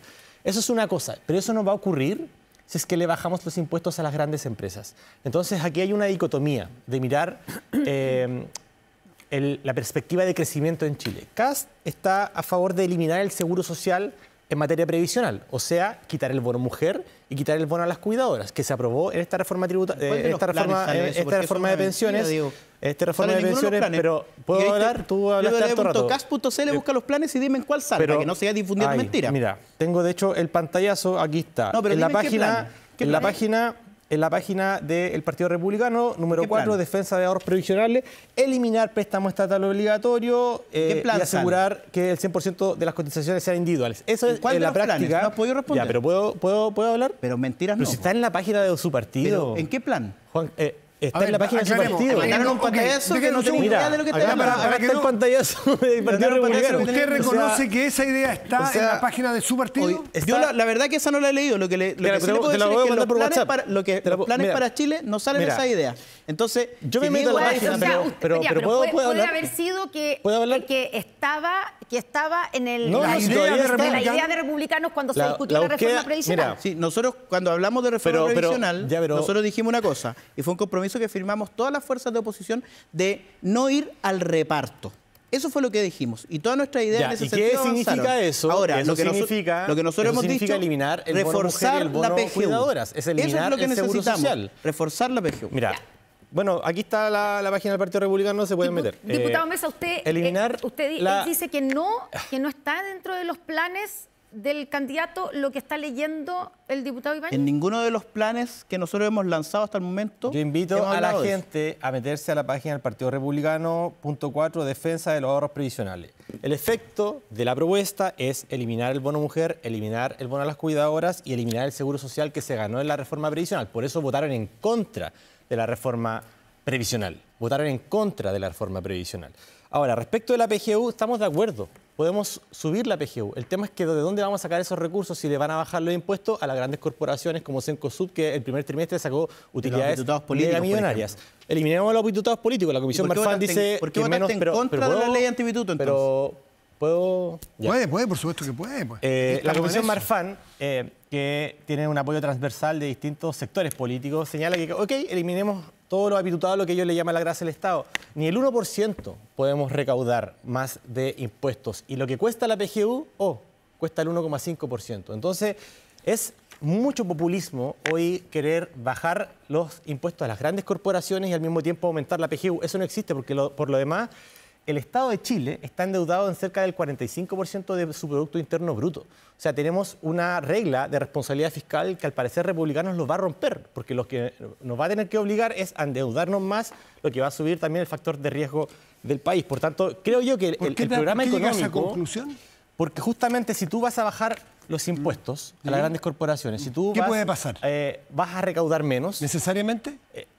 Tú puedes, la Comisión Marfan de hecho lo que propone es bajar los impuestos corporativos, pero al mismo tiempo que tú terminas con la evasión y con la ilusión. Pero si votan en contra de una reforma tributaria que quería terminar con la evasión y la ilusión, que es cerca de un 7% del PIB, es difícil que podamos contener más. La argumentación técnica habla que la baja de impuestos puede generar más actividad y puede generar más tributos por la vía de la actividad. Exactamente. O sea, más crecimiento. Pero si tú al mismo tiempo terminas con la evasión y con la ilusión y fortaleces el servicio de impuesto interno, dentro de eso se rechazó por el Senado en la reforma tributaria, se rechazó por un voto en la Cámara de Diputados y hoy día se va a presentar una nueva propuesta de rediseño. Eso estamos avanzando poco a poco en el Congreso, pero si es que los republicanos votaran a favor, yo le podría creer, pero no votaron a favor de esa reforma tributaria. Entonces, para cerrar la idea, en materia económica, yo creo que es que tengo que aprovechar el tiempo porque me dieron poco espacio. Juegue. Harle espacio a las generaciones también. Hoy A ver, hoy en materia económica, y yo quiero ser súper honesto, yo me siento una persona de izquierda, pero creo que en materia económica el programa de José Antonio Kast es un caos económico. Es un caos económico populista que nos va a llevar finalmente a tener una incertidumbre en materia de seguridad social y de inversión económica. Y eso justamente es lo que creo que no le hace bien a Chile. ¿El de Matei también? ¿El de Matei? Fíjate que el de Matei, yo escuché el debate en la Sofofa y creo que es...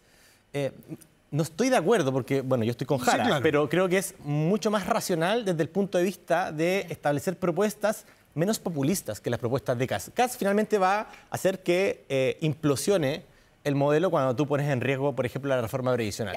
El haber votado en contra de la reforma previsional es finalmente estar en contra de la cohesión social, porque lo que necesitamos es colaboración y solidaridad, al menos con las mujeres cuidadoras y con las mujeres que son el 51% de la gente que vive en nuestro país y que trabaja en nuestro país. Castro había pedido la palabra. Yo quiero preguntarle al senador Castro, a partir de lo que dice el diputado Ibáñez sobre el programa económico de Kast. Quiero preguntarle por el programa económico de Janet Jara, porque han salido varios, ya que estaban citando la Comisión Marfan. Exministro de Hacienda, ¿cierto? Ex vicepresidente del Banco Central. Él dice la propuesta económica original de Jara es un lastre para que ella llegue a estar en la papeleta de segunda vuelta. ¿Usted coincide con eso? No, mire, Connie, yo le diría que primero los equipos de programa no es un gabinete ni son las figuras que van a ser ministros, si es que ganara la candidata. ¿Quién sería ministro, usted cree? ¿Qué le gustaría que fuera? Hay muchos, bueno, creo que hay... uno. No, o sea, no puedo nombrar a Marcel porque viene saliendo este gobierno, en fin, pero fue una gran figura. Hay muchos más que han tenido gran trayectoria, pero yo creo que eso todavía le falta. A lo que voy yo a lo siguiente. Sí hay un movimiento telúrico también en la política en estos días, porque en el mundo de Chile Vamos y en el mundo republicano, las candidaturas están colisionando. Lo que dijo Evelyn esta semana, anunció querella, no hubo querella. Anunció o puso en duda la segunda vuelta, apoyar a Kast, tampoco está ocurriendo. Quedó sola. Y por otro lado, el fantasma que hemos generado desde acá, de llevar una lista única, puede colocar en un imposible a la derecha, que incluso ganando la elección presidencial tiene un Congreso disperso. Nos tenemos que interrumpir, nos vamos a arrancar para... Último minuto. Hay noticias, se va a hablar la PDI, también la Fiscalía, el Ministerio Público. Claudio Arévalo se encuentra ahí. Escuchemos. Vamos a leer como lo hicimos anoche, un breve comunicado y después vamos a recibir sus preguntas. ¿Ya? Bueno, buenos días. Durante las primeras horas de la mañana del día de hoy hemos encontrado un cuerpo de uno de los trabajadores de la mina del Teniente que se encontraba desaparecido y como lo hemos desarrollado en los demás casos, se han dispuesto los peritajes de rigor para su identificación. Se trata, estamos en condiciones de dar la identidad, se trata de don Jan Humberto Miranda Ibaceta. Según los protocolos acordados, esto ya ha sido informado a su familia, quien tiene conocimiento previo del hallazgo del cuerpo de Jan. Como Fiscalía de Chile, queremos extender nuestras más profundas condolencias a la familia de Jan, a quien lamentablemente hemos encontrado sin vida. Queremos dar cuenta del arduo e incansable trabajo realizado junto a la Policía de Investigaciones a contar desde el día de jueves, desde cuando se registraron estos hechos, ordenando muchísimas diligencias en coordinación con los equipos de rescate, consiguiendo la recuperación hasta el momento de 4 cuerpos y su rápida identificación. Nuestra unidad de atención a víctimas y testigos ha mantenido contacto permanente con las familias de las víctimas y sigue acompañándolas hasta el final. Fiscal, con esto quedaría solamente un cuerpo, un trabajador por identificar, ¿no? Por recuperar el cuerpo faltaría uno. Básicamente falta uno, ¿no? Efectivamente, falta uno, que es el cuerpo de Moisés. Fiscal, ¿qué delitos podrían configurarse a partir de delito homicidio? ¿No puede comentar qué complejos han sido las labores? Bueno, como ustedes ya saben, estamos trabajando en el metro lineal número 24. Esperamos seguir avanzando hasta encontrar el cuerpo de Moisés. Bueno, yo ya me lo he señalado a otros medios. Nosotros pensamos que como esto es una cuadrilla que se encontraba trabajando en conjunto.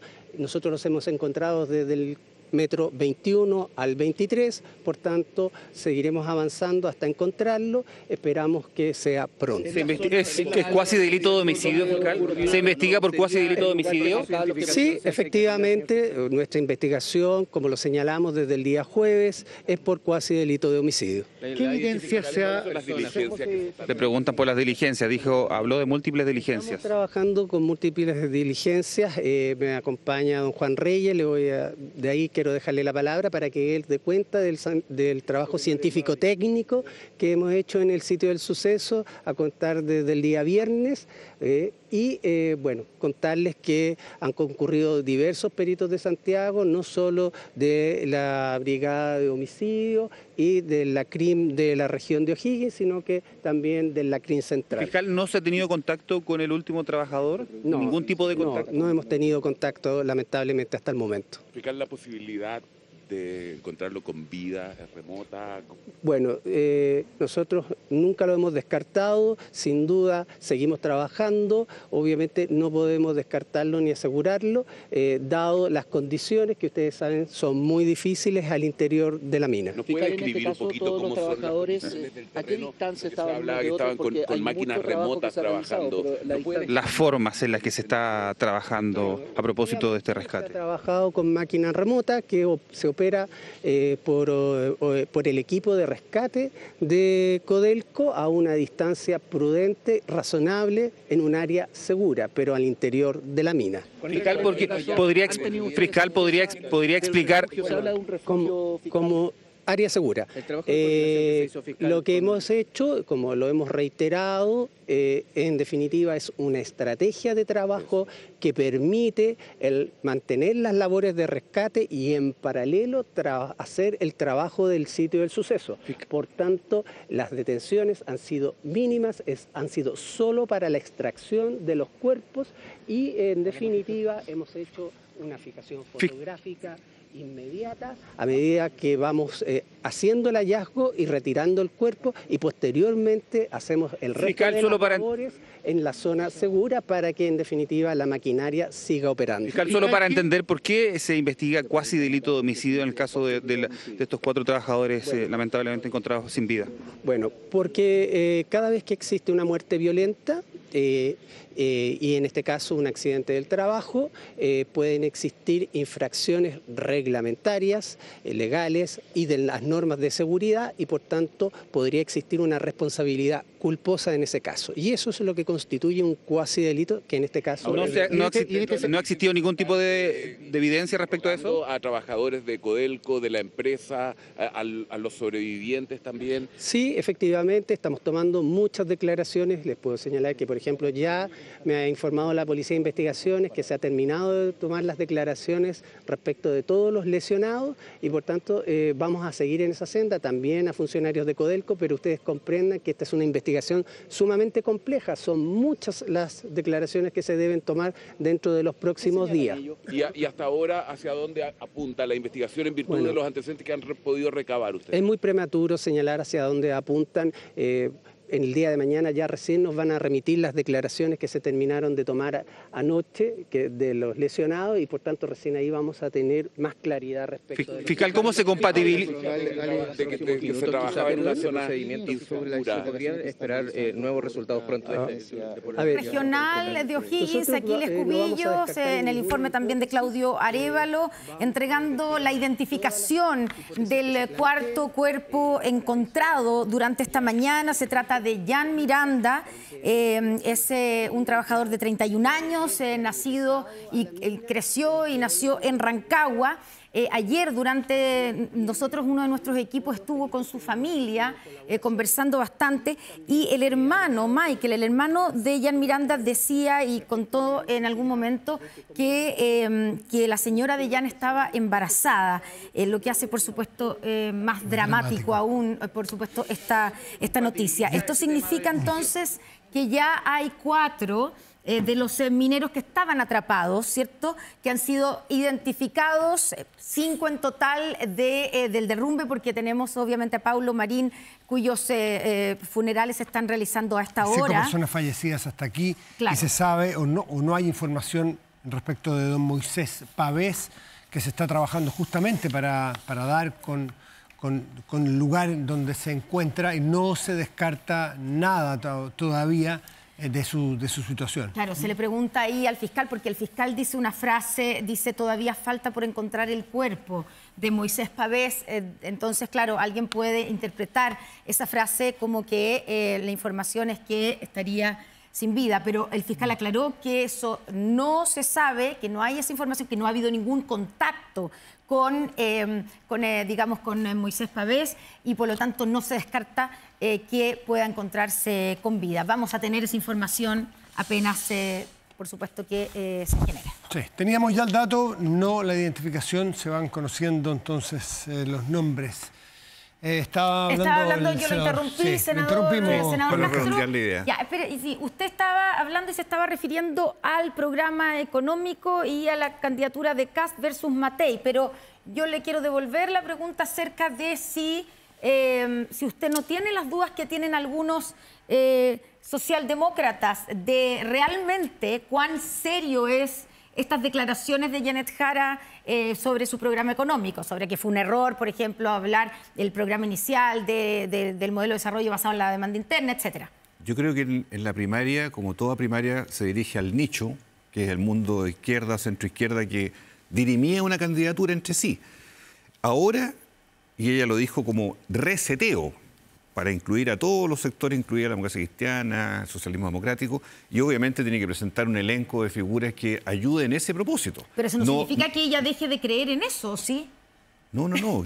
Significa que tiene que tener un programa que tenga la anchura suficiente para que el centro y la izquierda se sientan identificados. Y eso significa que no es solo consumo, no son un par de líneas, es mucho más complejo cómo salir del estancamiento en el país. Pero eso lo está haciendo en el marco de un comité estratégico unitario. Y usted le da, digamos, quedó tranquilo con el equipo que vio, el equipo económico sobre todo, que vio esta semana. Son, Connie, los equipos de inicio. Ojo con esto. No significa que sea el equipo que llegue hasta el final, porque toda candidatura va moviendo, evaluando los equipos. Es natural. Pero el equipo de inicio, ¿le pareció bien? ¿Lo deja me parece tranquilo? razonable porque están todos los sectores incorporados y va a entrar la democracia cristiana también, ojo, en los próximos días.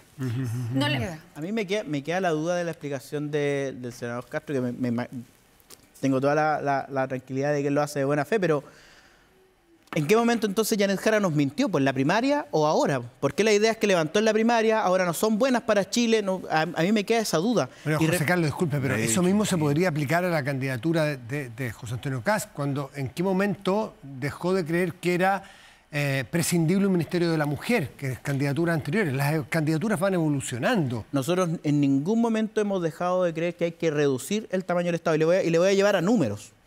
Porque aquí, más allá de que pueda ser un ministerio u otro, que eso es una discusión plausible que incluso dentro del comando se puede dar, lo importante es que, por ejemplo, a nosotros nos dicen que es imposible hacer gasto social, ¿cierto?, si es que no se aumentan los impuestos, pero ni siquiera con las cifras nuestras, con las cifras del Banco Interamericano de Desarrollo, 6.000 millones de dólares en gasto ineficiente al año. Eso es el 7% del presupuesto de la Nación. Lo que dijo la Contraloría General de la República, 1.600 millones. Los casi 111.000 millones que están frenados por burocracia. Llevemos esos 111.000 millones, por ejemplo, ¿a qué significan en puestos de trabajo? Son 220.000 ¿Qué lo hace pensar que ustedes van a recuperar toda esa plata? Lo que nos hace pensar que nosotros vamos a ser capaces de recuperar toda esa plata o que vamos a alcanzar a llegar al mayor nivel posible es que primero nosotros no tenemos ningún compromiso con los apitutados. Y le doy un solo ejemplo. Por eso les preguntaba, ¿cómo votaron la ley antipitutos? Fuimos 20 y tantos o 40 y tantos los votos a favor de una ley que lo que hacía era impedir que familiares de senadores, diputados, concejales, alcaldes, gobernadores tuvieran puestos asegurados en el Estado. No necesariamente los que están calificados, pero sí por lo menos los que no tienen las competencias para estar en el Estado. Y nosotros hemos tenido que enfrentar todas estas cuestionamientos y sobre todo las mentiras, porque aquí también se dijo que nosotros queríamos eliminar los seguros. Eso no es cierto. Lo que nosotros hemos dicho es que los seguros y todos los beneficios sociales se van a financiar con gasto público, perfecto, no con los préstamos. No le vamos a sacar la plata al trabajador para pasárselo a otra persona, se la vamos a sacar a los corruptos y se la vamos a pasar a los ciudadanos chilenos. Antes de despedirnos, porque se nos acaba el tiempo, pero quiero preguntarle sobre las declaraciones de José Gregorio, Pepe Gregorio, ministro de Economía, ¿cierto?, de Gobierno de la Concertación, que dice: hoy día en el Mercurio me tiendo a sentir más cerca de Belín Matei porque conozco a su equipo. Bueno, esto deriva de que la democracia cristiana se fue desmembrando hace ya varios años y hay exdemócratas cristianos como de Gregorio, que algunos fueron amarillos, otros fueron demócratas, que hacen pacto con Chile Vamos. Entonces, a mí nos sorprende demasiado porque hay cierto nivel de intelectualidad, no de votos, sino de personajes valiosos en la política que han tenido no le preocupa una porque conducta todos distinta. ellos han sido concertaciones. Sí, pero ya se acabó la concertación, Connie, y es parte de otro escenario y de otra figura.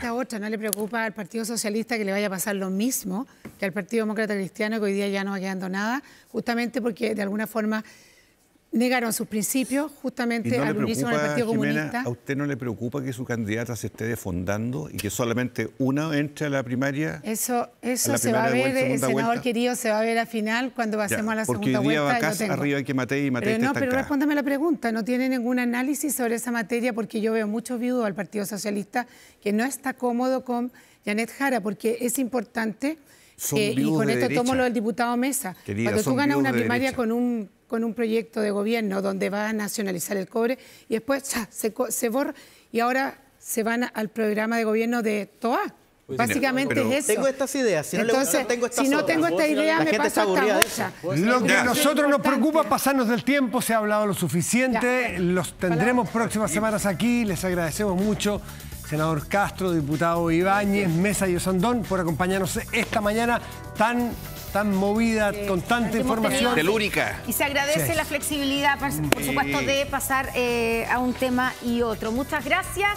Y nos vamos a la pausa, pero antes saludamos a nuestros auspiciadores. Protéjase de la delincuencia con Tepillé. Vigilancia en tiempo real de cámaras de seguridad con audio disuasivo para su empresa. Alarmas Tepillé con cámaras conectadas a su smartphone y botón de emergencia móvil para su hogar. No sea usted la próxima víctima y contrátalos en tepillé.cl. Pausa y a la vuelta estará con nosotros aquí en Estado Nacional Nicole Cardot, coordinadora territorial del comando de Janet Jara, ex subsecretaria general de Gobierno. Ya volvemos.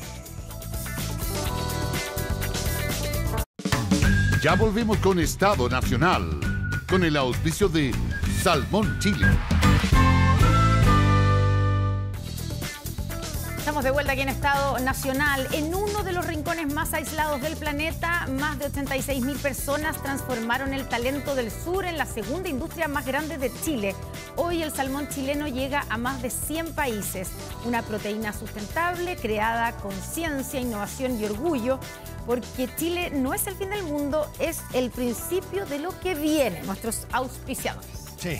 11:39 minutos y nos acompaña nuestra invitada. Ella es Nicole Cardot, hoy coordinadora territorial del comando, Janet Jara, hasta hace pocos días subsecretaria del Ministerio de Secretaría General de Gobierno. Nicole, gracias por acompañarnos. Muchas gracias a usted. Muy buenos días todavía. Bienvenida, buenos días todavía. Nicole, usted es socialista, ¿cierto? Así es. ¿Votó por TOA en la primaria o por Jara? Así es. No, por TOA, la candidata del Partido Socialista, y estoy muy orgullosa hoy día de estar invitada a formar este comando unitario por Janet Jara. Ya, y bueno, su candidata ya sabemos, perdió, ¿cierto?, en esas primarias oficialistas. ¿Por qué usted decide ponerse a trabajar por Jara? ¿Quién la convenció?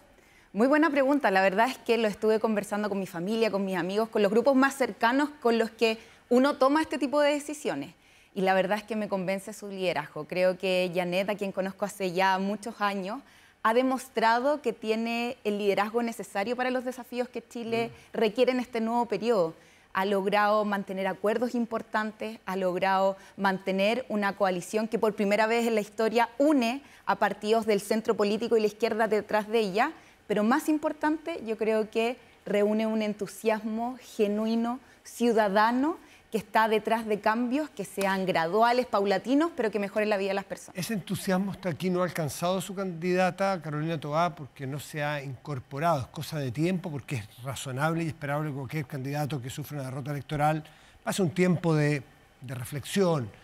¿Ese entusiasmo llega a Carolina Toá hoy día? ¿Se va a incorporar ella a la campaña?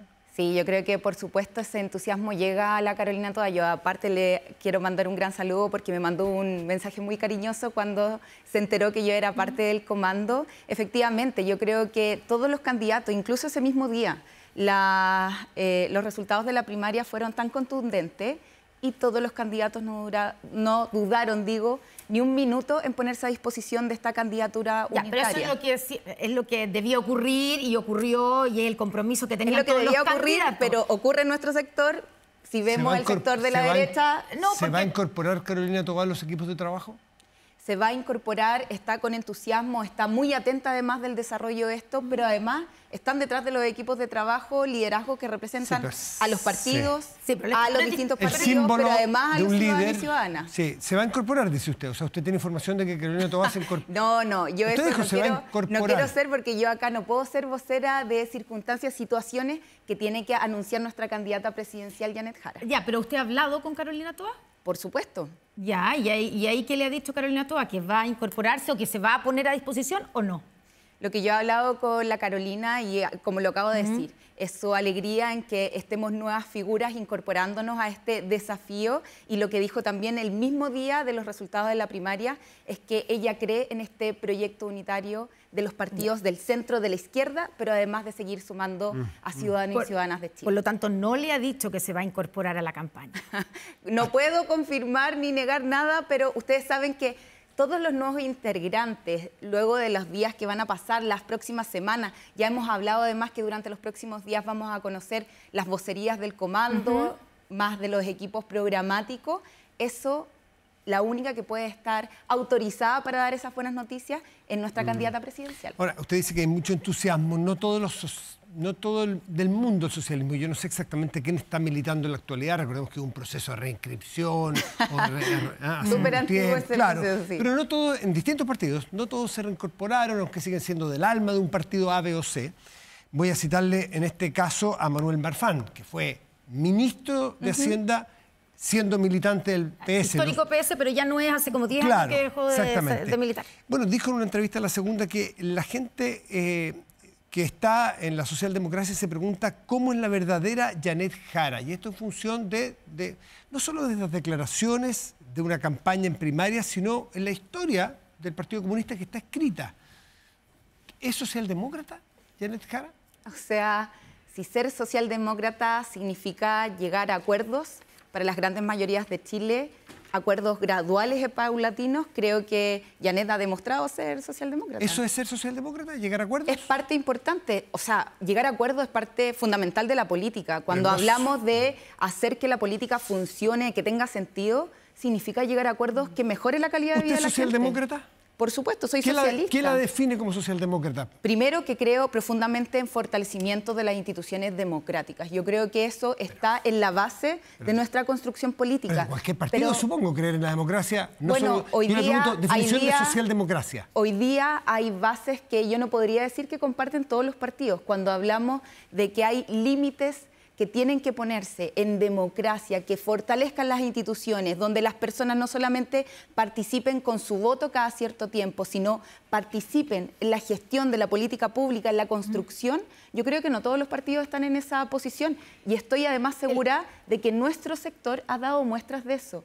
Hoy día yo quiero destacar, para terminar la idea, Connie, solamente quiero destacar, porque hoy día nuestra candidata presidencial no es la candidata de solo un par de partidos políticos. hoy día es la candidata de un arco diverso transversal del centro y de la izquierda política. Por primera vez en la historia hay 9 partidos políticos detrás de una candidatura única. Y por primera vez en la historia esa coalición la encabeza una militante del Partido Comunista. Pues eso es probablemente la novedad y por eso las preguntas a los que están en el socialismo democrático. Usted decía, hemos dado y nuestro sector ha dado muestras del apoyo, por ejemplo, a las instituciones democráticas. ¿Le parece que Daniel Jadwe, por ejemplo, que es del Partido Comunista y que, según entendemos, está entre los nombres que podrían ir en una lista parlamentaria única de todo el sector, representa efectivamente ese apoyo a las instituciones democráticas después de las declaraciones que hizo acerca de que si el Estado, digamos, no atendía o no respondía a las necesidades de las personas que es prescindible el Estado de Derecho, básicamente?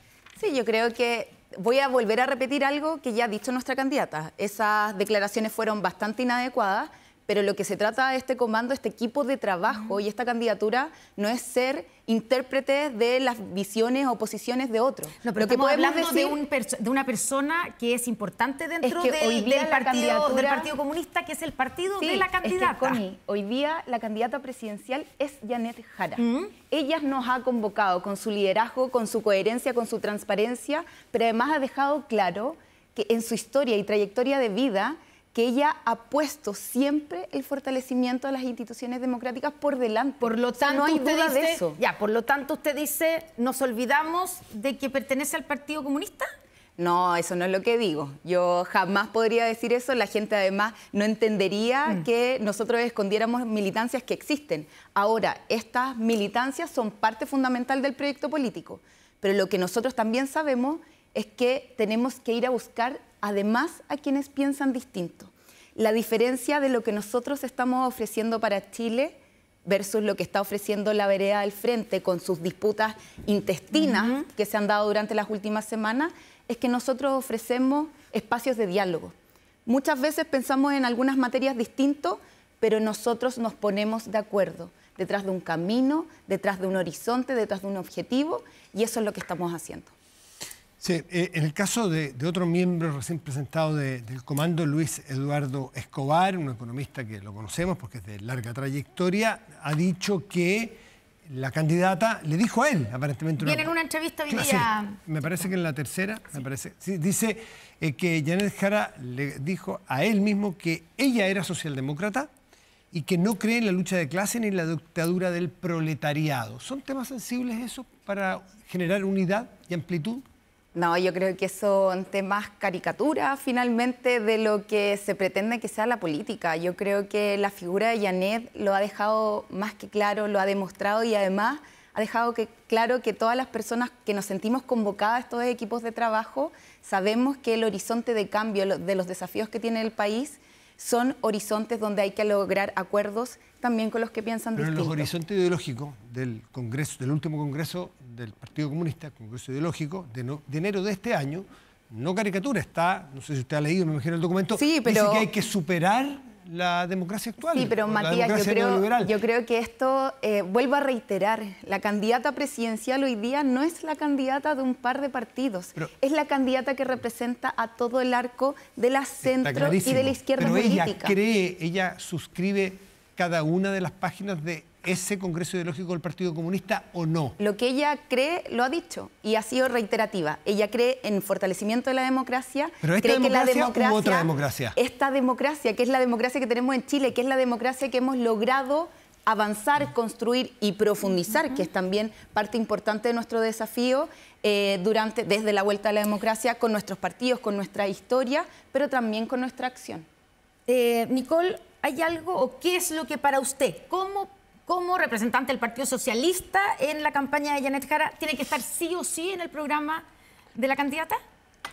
Muy buena pregunta. Yo creo que lo que ha dicho la candidata convoca a los distintos partidos. Ella ha puesto el énfasis en, primero, generar las condiciones del crecimiento económico.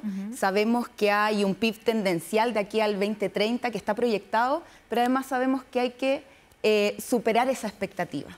Y ese crecimiento económico tiene que llegar, obviamente, a todas las personas, a vecinos y vecinas de todo Chile. Pero también ha puesto el tema de la seguridad. Sabemos que es una urgencia ciudadana, sabemos que sentirse seguro en cada uno de nuestros barrios, en nuestras comunas, es parte fundamental de la vida, de que mejore la calidad de vida de todos.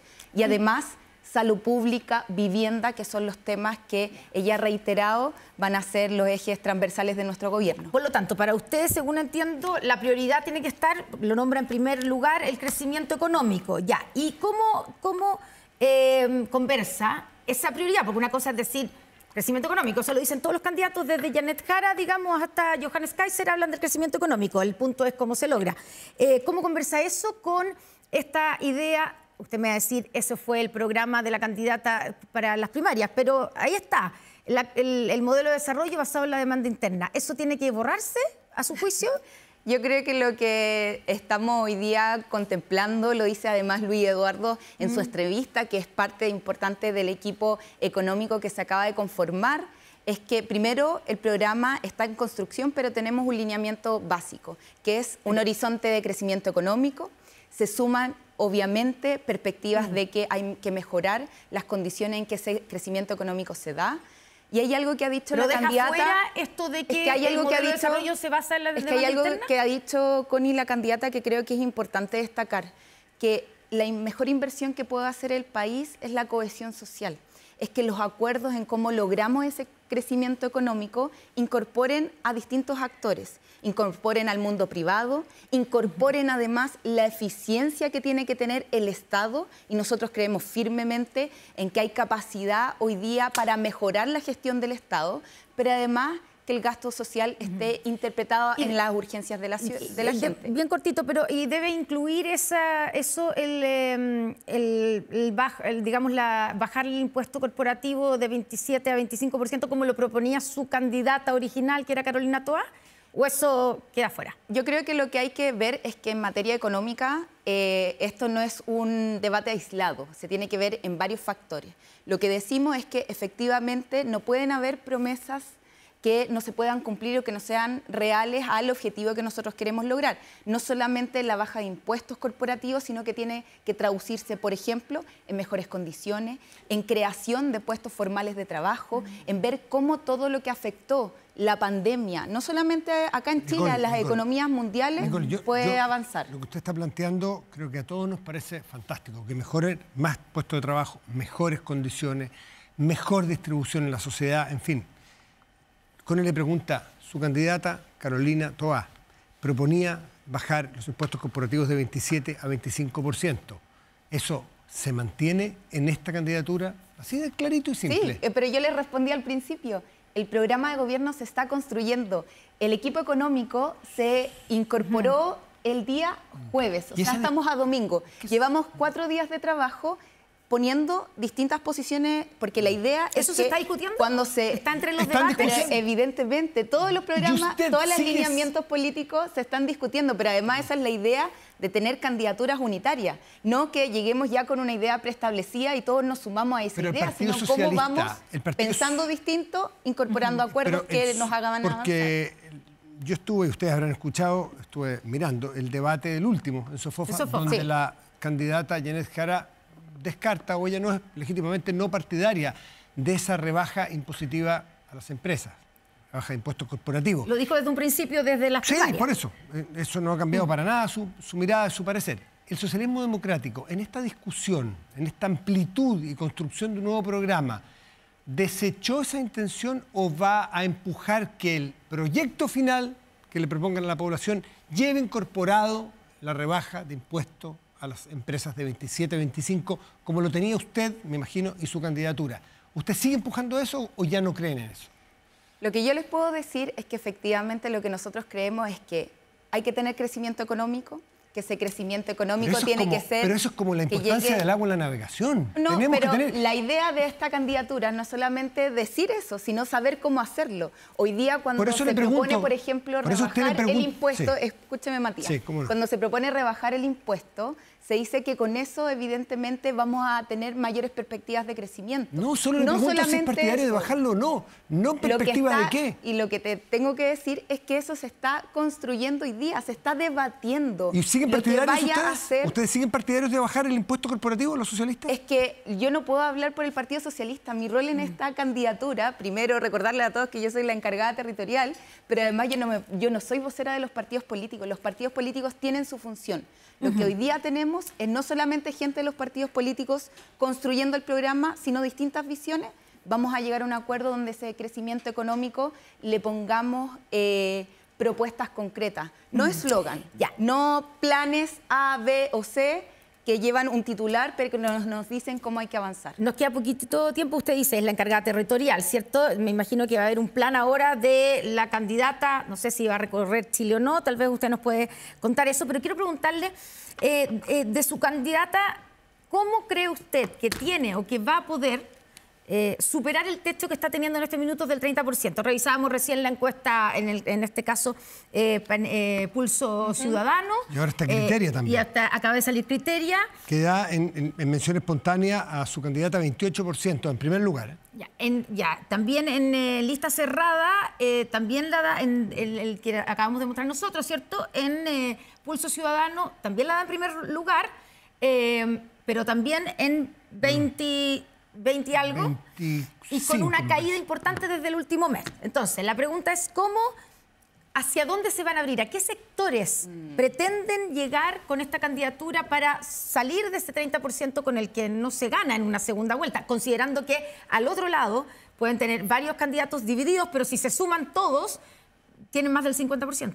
Sí, bueno, hay que ver si se suman todos, porque de verdad esa disputa tan intensa que está en el otro sector no